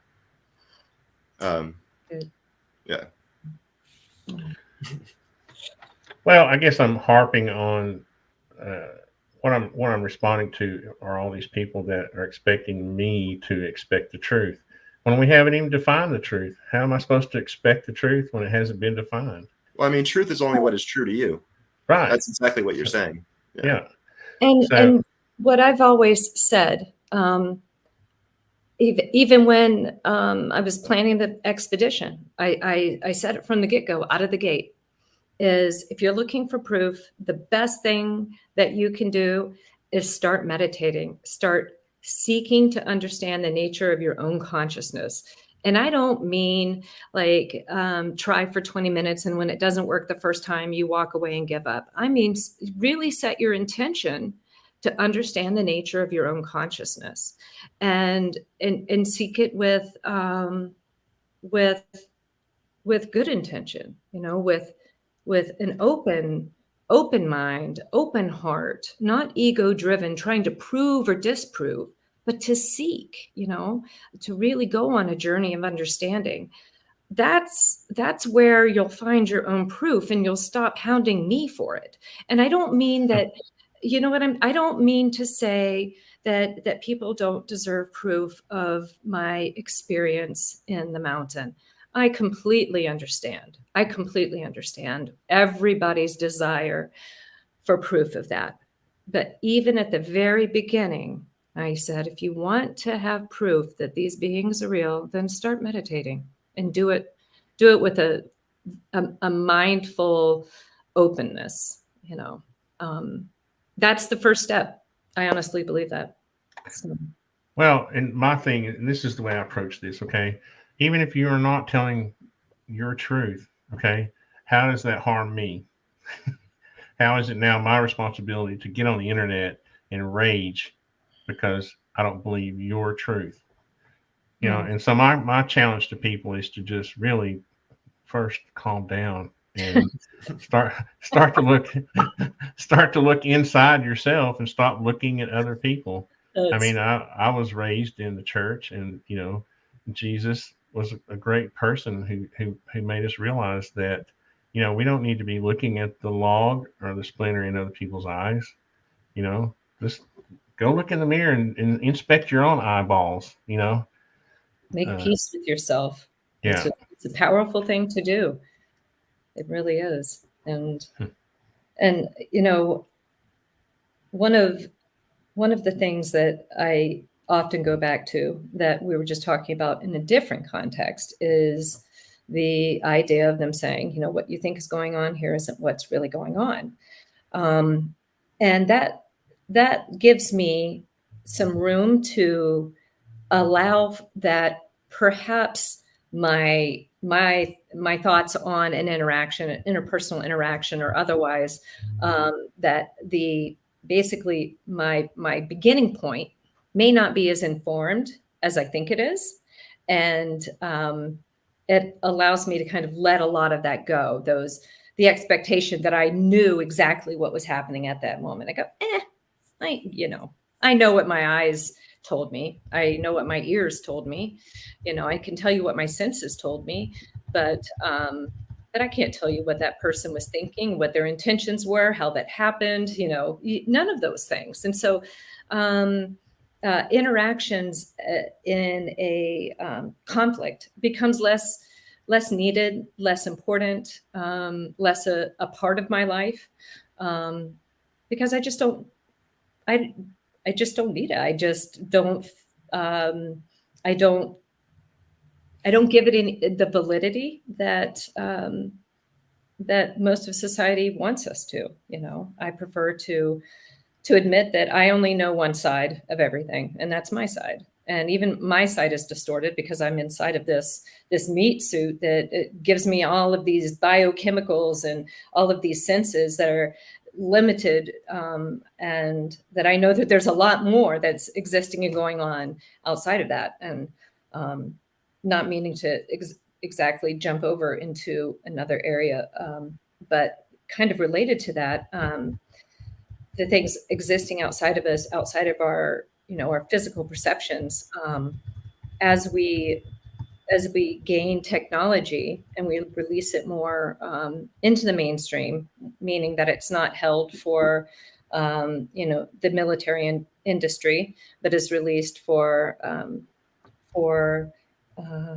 consumer purchase, basically, we will have the ability to see as time goes on and we approach the end of this cycle. They're saying we'll have the ability to perceive them with new technologies and our physical senses. So, meaning we can alter our ability to see through the technology. So I don't know if it's going to be light spectrums, if it's going to be frequency, exactly what it's going to be, but they're saying that we will be able to, and that there's this almost sing-songy thing, topsy-turvy goes the world and with it goes the illusion.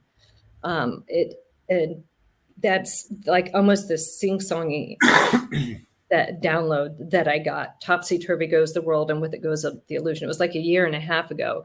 And I think that I completely lost my train of thought. What did I say right before then? I'm so sorry. Remember? You caught me in a bad moment. I was reading a comment that was kind of related to what we're talking about, and I actually had a question about written down about previous year, like pre-human or whatever. Let's see. Here's the question: why do you think Vedic knowledge got lost? Well, it's different dimensions and different beings were discussed at least 12,000 years ago. How it got lost? Question mark. I mean, do the beings ever allude to the fact that they have a history longer than us? Yeah. Oh, absolutely. Well, first of all, I think that we should really start rethinking what human means. Are we talking about the biotechnology that our consciousness is currently in? Are we going to identify that with, so heavily that we call ourselves human, or are we having a human experience?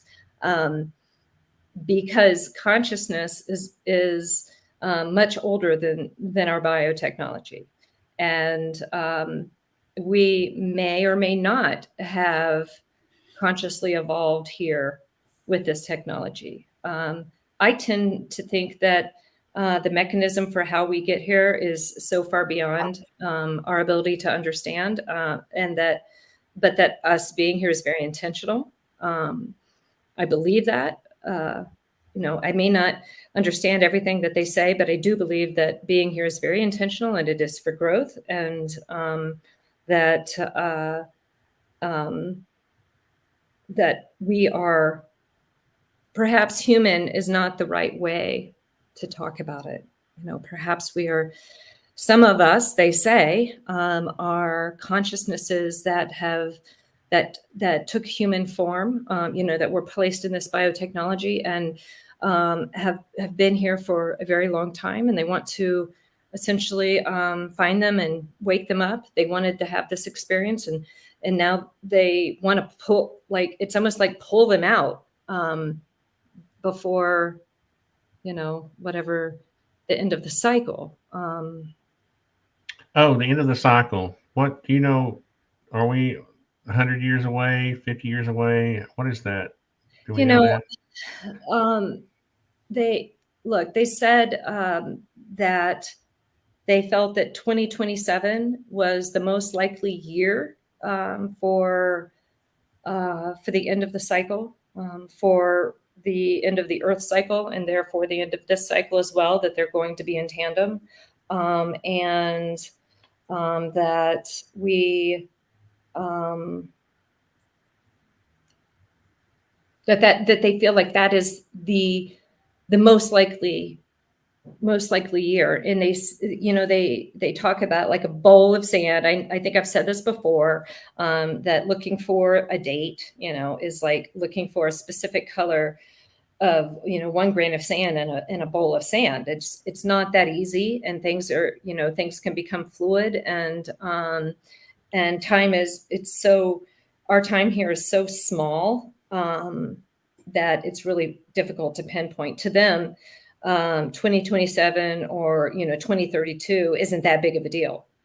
Right. A few years. Yeah. Yeah. It's nothing. Yeah. I mean, some of the cycles of consciousness last for thousands of years, and some of them last for millions of years.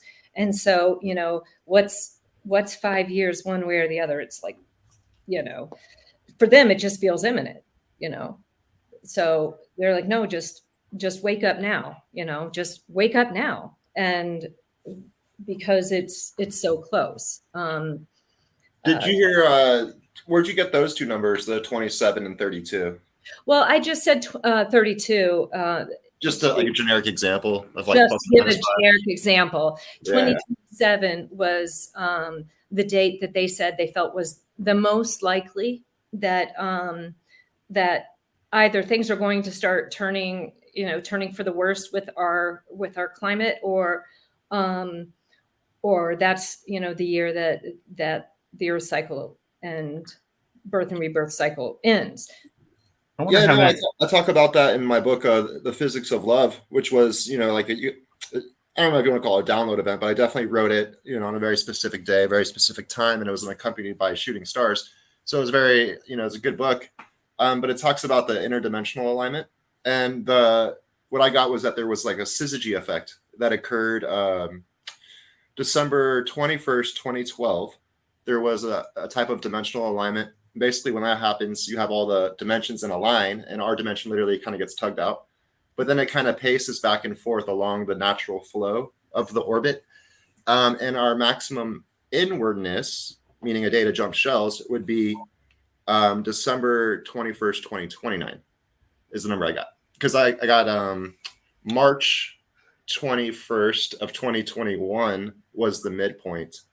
Basically, that's almost right in the middle of the range that she gave. Yeah, no, that's what I was saying. That like the number that's in my book is literally December 21st, 2029. Okay. Yeah, I mean, but that's just like that. I'm not saying that's what it is. That's just a book I wrote one night. Whitley Strieber has talked about 2029 as well. Well, I think it also has, and so that's where it ties back into like the one world agenda and all that kind of nonsense going on. Well, I mean, you can imagine that if someone had discovered the truth and they had this date, right, it wouldn't be productive to share that with our society, right? Because people would stop working, they would, stop being productive. I don't think they'd pay attention. Have you seen the movie Don't Look Up? Well, they're like, a meteor's going to come and smash the earth, and like they're like, oh, that rapper just broke up with that other rapper. I think there's real concerns, because even if a percentage of people, look what happened. I'm in the construction business, right? What happened when they shut down our economy? We still haven't recovered from the labor market crash. We still have trouble finding people to help do things. Mm-hmm. And I think if you told people that 2029 was a year, people would just stop working. They wouldn't care. I'm asking, I wonder if those kinds of responses are why we have such a push against not disclosing anything. I keep hearing that we've already had disclosure, but I can't put my finger on when it happens. And what, you know what I mean? Yeah. What was the information and when did that happen? So was disclosure the release of the Nimitz? And I mean, was that what that was? Was that disclosure? Well, I don't know if the government's saying they don't know what it is, then how can that be disclosure, right? To me, disclosure comes with some sort of data information. That's right. That's right. Yeah, I said just telling it. Yeah, I agree with that. I see where you're going. Yeah, just words to me isn't. That's. I think I made Lou Elizondo mad at me for saying that I didn't understand what disclosure had been taking place. Well, I wasn't pointing it at him. I was just like, I kept hearing this now that we have disclosure, and I'm like, did I miss the memo? Well, I mean, if you just do any type of research, you'll see that like we've had technologies since like the 70s and whatnot, that craft have been recovered, that there's been interaction with beings. I mean, it comes down to like, are you willing to believe? Like, I think everything's already out there. No, it's not. No, I don't like the word believe, because are you willing to open your mind and accept that? Accept what? Accept something other than what you've been told. Other No, than but what is it? quality. I know, all I'm asking is, what is it that's been disclosed? That UAP are real. They're I mean, real. What? what are We you just what are talked. you waiting for? You're waiting for a We just factual. no. We just talked about Artisan, how they could be man-made or they could artisan, be off. you're waiting for the government to tell you what to think. No, I'm not. No, I'm not. I don't When have you say any faith. that, I I mean, don't that's have any faith that the government's going. That's my point, really, is that we haven't had disclosure, and the government certainly isn't going to be the one to provide it. I think that there's people that have been telling their neighbors what they've seen and experienced their entire lives, and that disclosure has happened. And it comes down to being able to accept what people tell you and trusting your neighbor. That's right. I can agree with that. Like I have perhaps had one of the craziest experiences, not only with personally by being in the Mojave Mountain base, but then the route that the beings have taken me, all the way to the Lincoln Memorial, to Brian and Stacy coming out, and I can just assure everyone, and they won't believe me. Those who are ready will, and those who aren't won't. But this happened to me. I've never heard of any kind of drug that can be given that I would be walking around talking on my phone and texting while I'm having this immersive, deeply immersive experience. I mean, this is what people want me to believe, They want me to believe that I was acting completely normal other than being intoxicated and having an experience where I was with, in a tunnel with ECTs. And it's impossible. It's just absolutely impossible that is what happened. My experience was I went into a physical tunnel and I met beings who were in physical form who corrected me on the word species and said race. He didn't want me to use the word species. He wanted me to know, that we were just a different race. Artisan, sorry, no, I'm not trying to. I have to He went to Google though. He went to Google. I want to say something for. Okay, I wouldn't be doing these interviews if I didn't think they were real. Okay, but you went to Google. That's not the point. The point is I'm trying to get people to expect more. Is all I'm saying, right? If you want, okay. So if we go to the 17th, okay, and we look at the definition of disclosure, the act of making new or secret information known, a fact, especially a secret, that is made known. Okay, so all I'm saying is that I hate the word believe. I think that they are. I believe Anjali is telling the truth, whatever her truth is. Right. I believe I wouldn't be doing these interviews if I didn't think they were real. Okay, but let's be real. Okay, if we're going to say that we've had disclosure, we have to actually define that. We have to redefine the word. We have to redefine the word. That's really all I'm saying. Apparently, because I don't know anything more. Like I felt that like there were these beings before the 2017, right? So if I already thought they existed, and then I was given this video from the gimbal that was on my only evidence that they were real, then I still don't feel like I've had disclosure. And I think that's a legitimate thought, right? I don't know any more now than I thought before. I thought they were real before. I think they're real now. And the 2017 didn't provide any more information for me. So that's all I'm saying. That's not that I don't think they're real. Don't get me wrong. I think I'm the most misunderstood person on the internet. So does that make sense to you, Anjali? I mean, yeah. I think if we don't keep asking for more, then we just have to accept whatever let's say there are disinformation people. I don't know of any. I'm not making that. I'm not claiming anybody is a disinformation agent, whatever that term is they use on the internet. But if they do exist, now is the perfect climate to tell people this is what the truth is. Mhm. And we're just supposed to believe it because there has been disclosure already. I think disclosure happens when everyone looks inward. That's simple. Yeah. Yeah. Now, see, when you put it on those terms, by looking outward, you're only going to ever see what the government shows you, and you're going to be caught in a fractal of delusion, and you're always going to be looking outward, and you're disconnected from the greater flow. So real disclosure happens when everyone looks inward. And see, that's why I said before 2017, I already thought they were real, right? Because I had my experience when I was 12 years old. So my entire life, I've thought they were real. And so I expected more out of 2017. That's all I'm saying. You know, so, but it may be that we can't know more, or we shouldn't know more, you know, because if I find out that the world is going to end on the, you know, the more outward you look, I don't want to teach my children that. I don't want to teach my children that the world is going to end. Now, this might be a little weird to say. This might be a little Lou. The more outward one in general looks, the more into the delusion they look.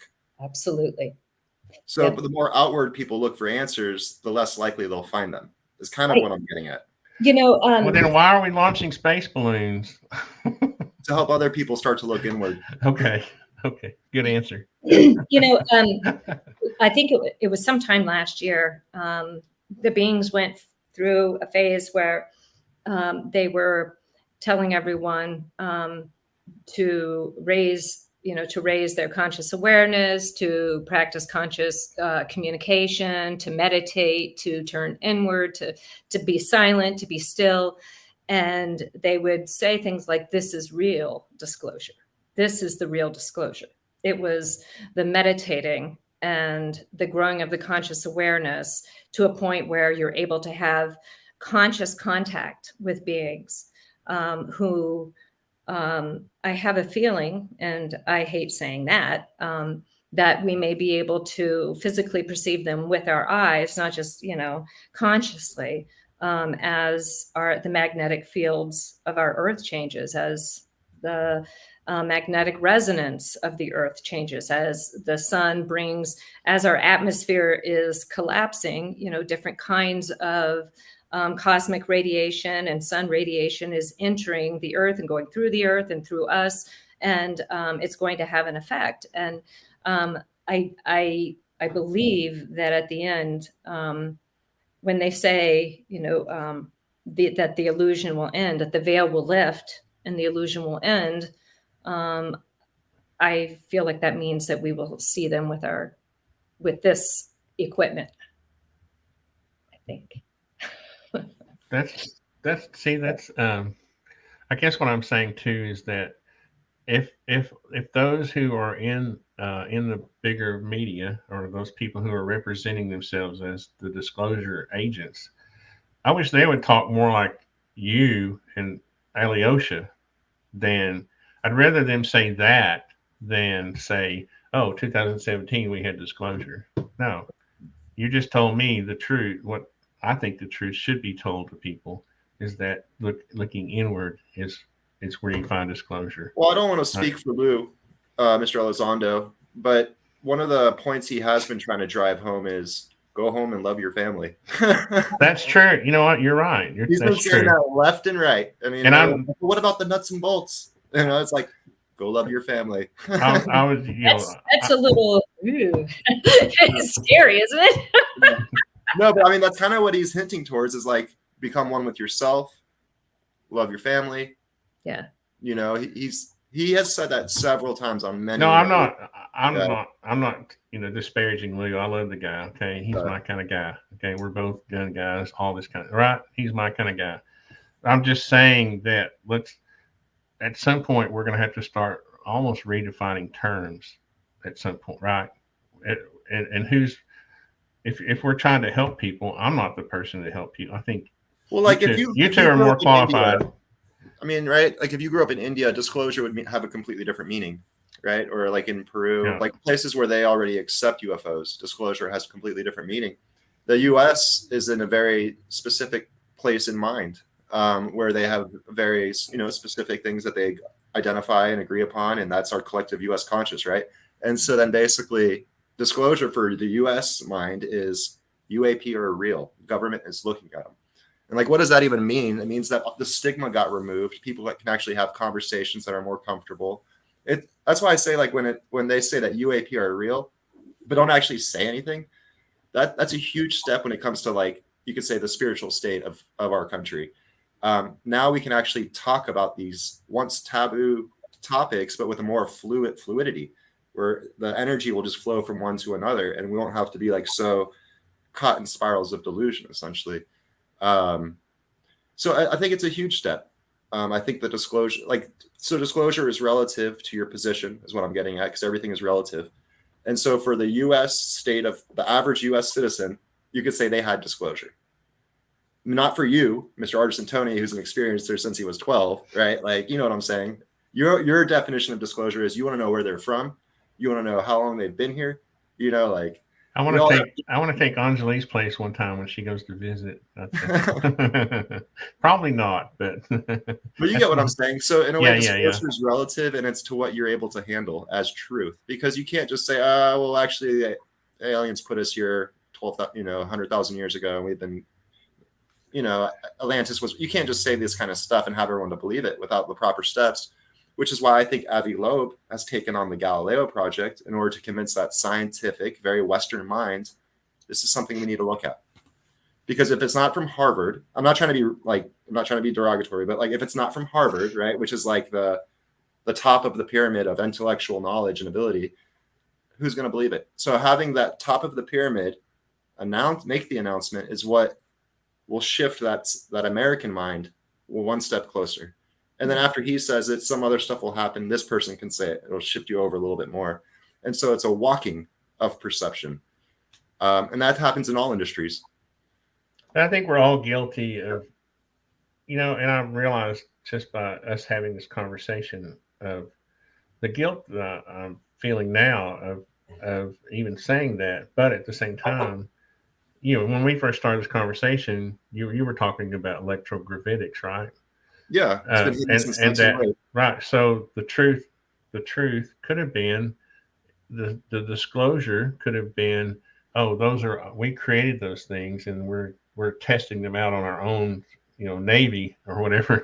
That could be right. If they're claiming that we don't know, that could turn out to be. John Searle claims he flew him around the Earth 500 times in the 1970s.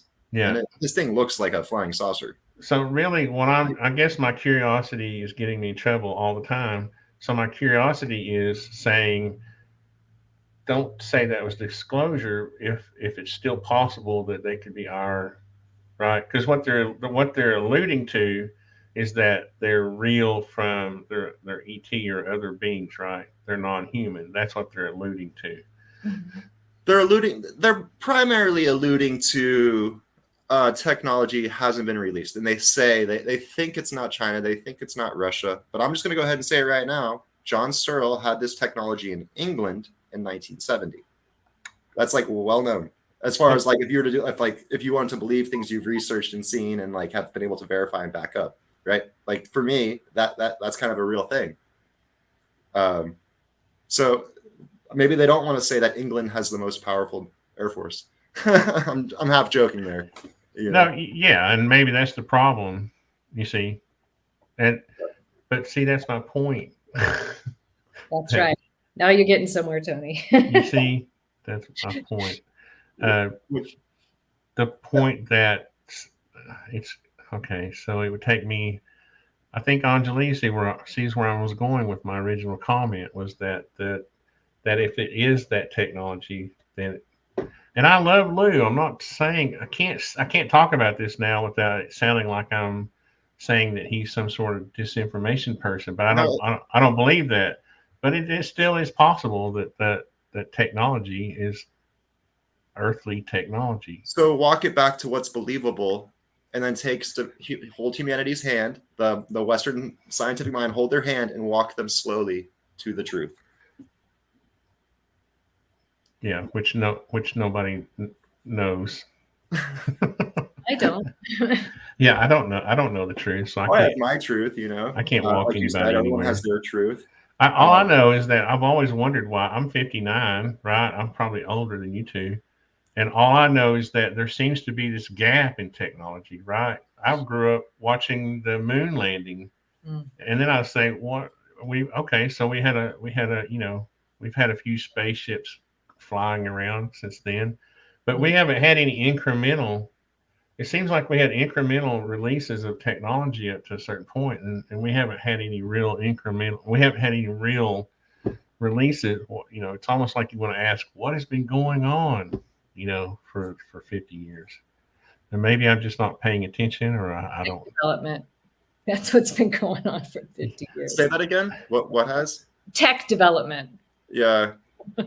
You mean like computer tech or AI, artificial intelligence, that kind of stuff? I mean, in relation to the subject of our discussion, it's just we've just been developing tech and exploring, probably doing a lot of exploring of the fringe of technological possibilities and scientific discoveries that they will probably heavily protect. And I think that that's what you're talking about, Tony, is that what you want to know is you just want to know everything. You want to know what they're doing. I do. Now. I want to know it now. You want them to tell you about the craft that they re-engineered, not just, you know, the ones that they can't.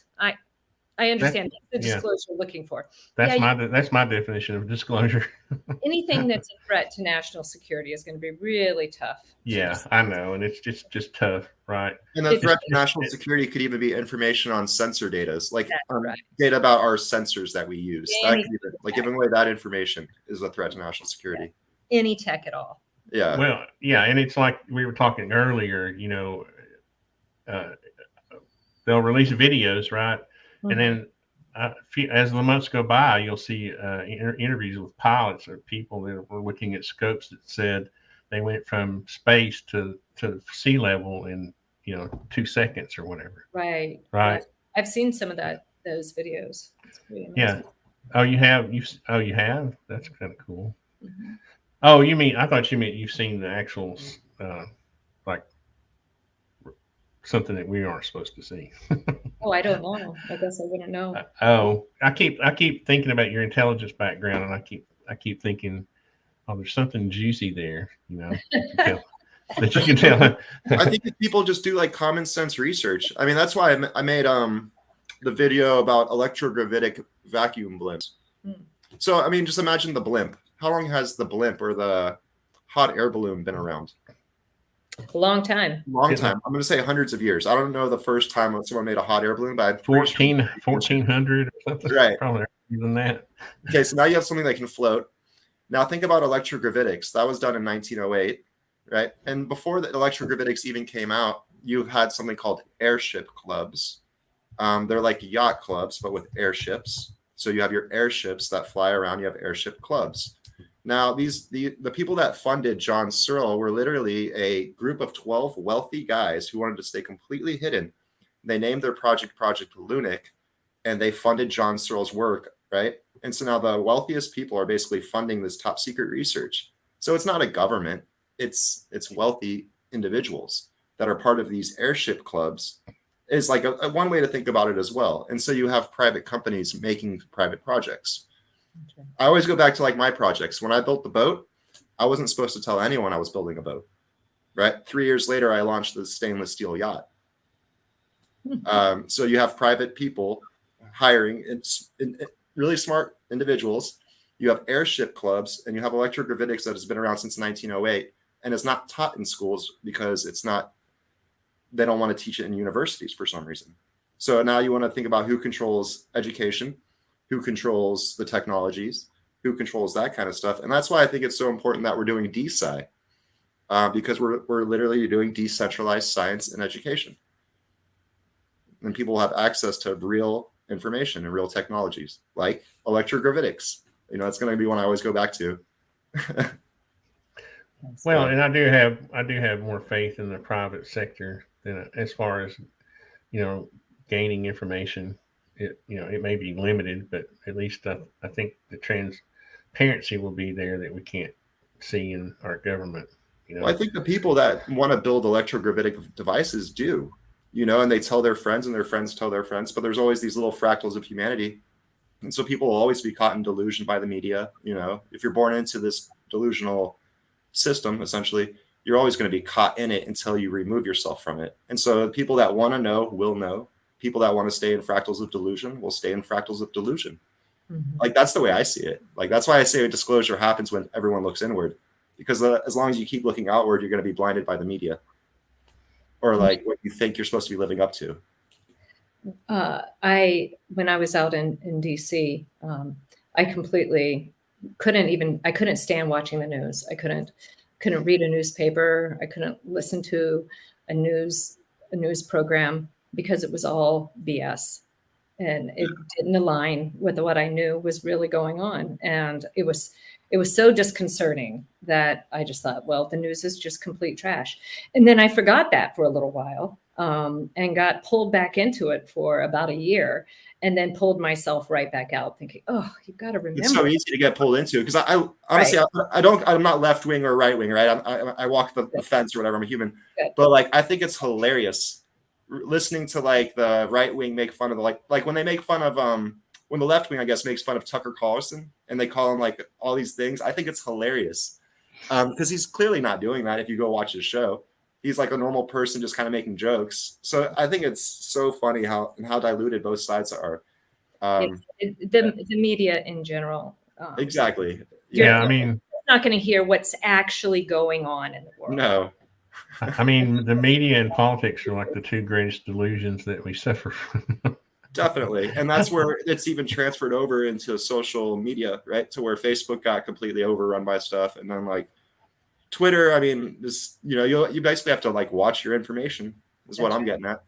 Well, and you know that intelligence agencies have been behind the inception of more than one social media platform that people use. So, yeah, so I'll say that they actually created it so that they could watch what people. Well, also like it helps them steer the delusion in a way, right? Yeah. Control if you can witness the conversation, then you can influence and control it. So. Well, Anjali, do you have any great wisdom to impart on us before we go? I mean, you've stated much. You know, I'm nobody's guru. You know, I'm just a person who's trying to figure out what's going on, and you know, trying. You're your own guru. That's funny you say that, because I've heard people accuse you of trying to start a cult. It's so silly. That's funny. Yeah. I know, and here I am, you know, living out in the middle of nowhere. Yeah, it's so silly. Yeah. But, inviting all those people to your house. Yeah. Well, I invite both of you. My home is open. No, I meant like a horde of people. Your cult members. Yeah.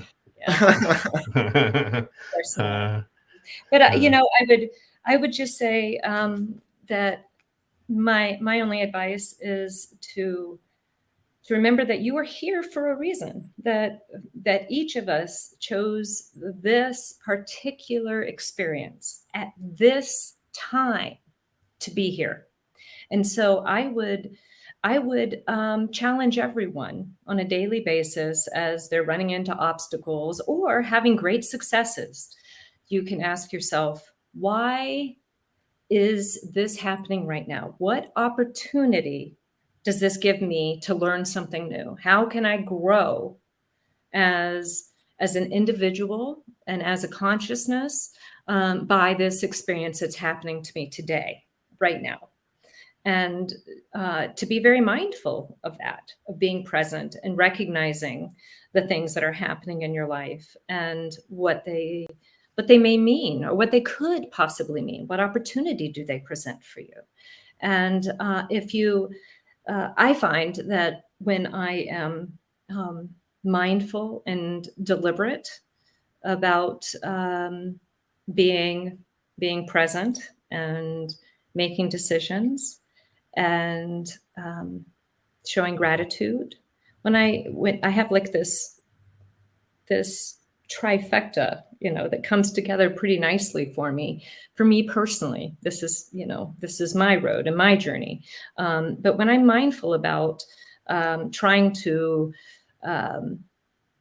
learn about my own journey and the things that are happening to me and happening around me and with me, and what my thoughts are with those things, and how I'm reacting. Every moment is an opportunity to learn about yourself and to grow and to learn about other people.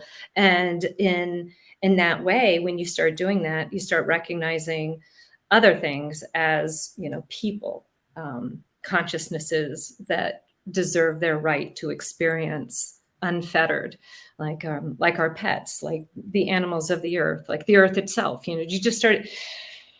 It's a different mindset, and I would say that if you are interested in that mindset, and you're having trouble getting there, just kind of fake it until you make it. Every day wake up and show gratitude for the sun that comes up. Thank the food that you have.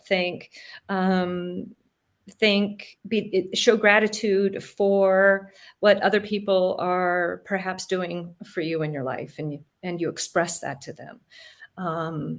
It's a flow, and you have to exercise it and get into it. And once you do, it can be pretty powerful in your life. And that's what I have found for myself.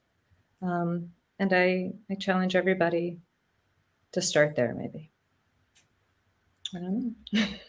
Now you're my guru. Well, I can't add to that, to be honest with you. I think if people are like me and they started out from some place of just not knowing at all, really all you have to do is just treat others as you want to be treated. And that kind of sets you down a path of difference. It puts you in a path of going down. You were going this way, now you're going this way, and maybe you'll discover something else. I have this funny little thing that I do. I suppose you guys will think it's funny, but when I'm in public, or I'm in nature, and I make eye contact with people or animals, a challenge that I give myself is to recognize the consciousness of a creator who has forgotten themselves and is here having just an incredible experience trying to understand who they are, and it does something inside of me, it really does. It's much easier to love and to be excited about interactions when you go, oh, I see you now. There you are, Something I like to do. I wanted to go off that first point, I guess, but basically, I always go back to the moment of zero, because from a moment of zero, a place of zero, you have motion, right? So, like, imagine everyone on the planet right now sitting perfectly calm, perfectly still, and then you let go of your stillness. Where are you going? What is the driving force for your next action? Is it a fear from the past? Is it like what drives the pacing motion, the underlying pacing motion of your life? Really try to sit and explore what drives every motion you make, every thought, every twitch, every little thing basically that you project into the universe. What caused that, and who instilled that? Is it true to you? And so basically by thinking like that, you can remove the delusions essentially and get back to that point of comfort and zero. And in my opinion, true creativity is from that point. It's kind of funny you mentioned the word action, because the word karma actually means action in Sanskrit, right? And so basically every one of those is a karma, right? That you're holding. Some people think karma is based on the word reaction, but it's based on the word action, the Sanskrit word. When you said that, being still, and then what you do next, that first action you take, But yeah, I mean, I know, like, from a point of zero, I know where my heart is going every time. But there's, Yeah. you know, I know why, I know where. That's just something I'm bringing up, you know, because the next step is obvious. You two have set the stage for a really nice afternoon here in Tennessee. I'm in a good place. Thank you, Tony. All right. Well, if you don't mind, we'll end there, and maybe you can come back sometime again, Anjali. I would love to. Anytime. Anytime. I'm That sorry sounds good. it took so long. But as I honestly believe everything is right on time. So Oh yeah, I just feel like that we've created some good karma, so that we should not go any longer to take it back. Can you guys hang out for a minute after we end the Yeah, live? that's what I was going to ask. Awesome. So, thanks everybody for watching, and yes, thank you. bye-bye.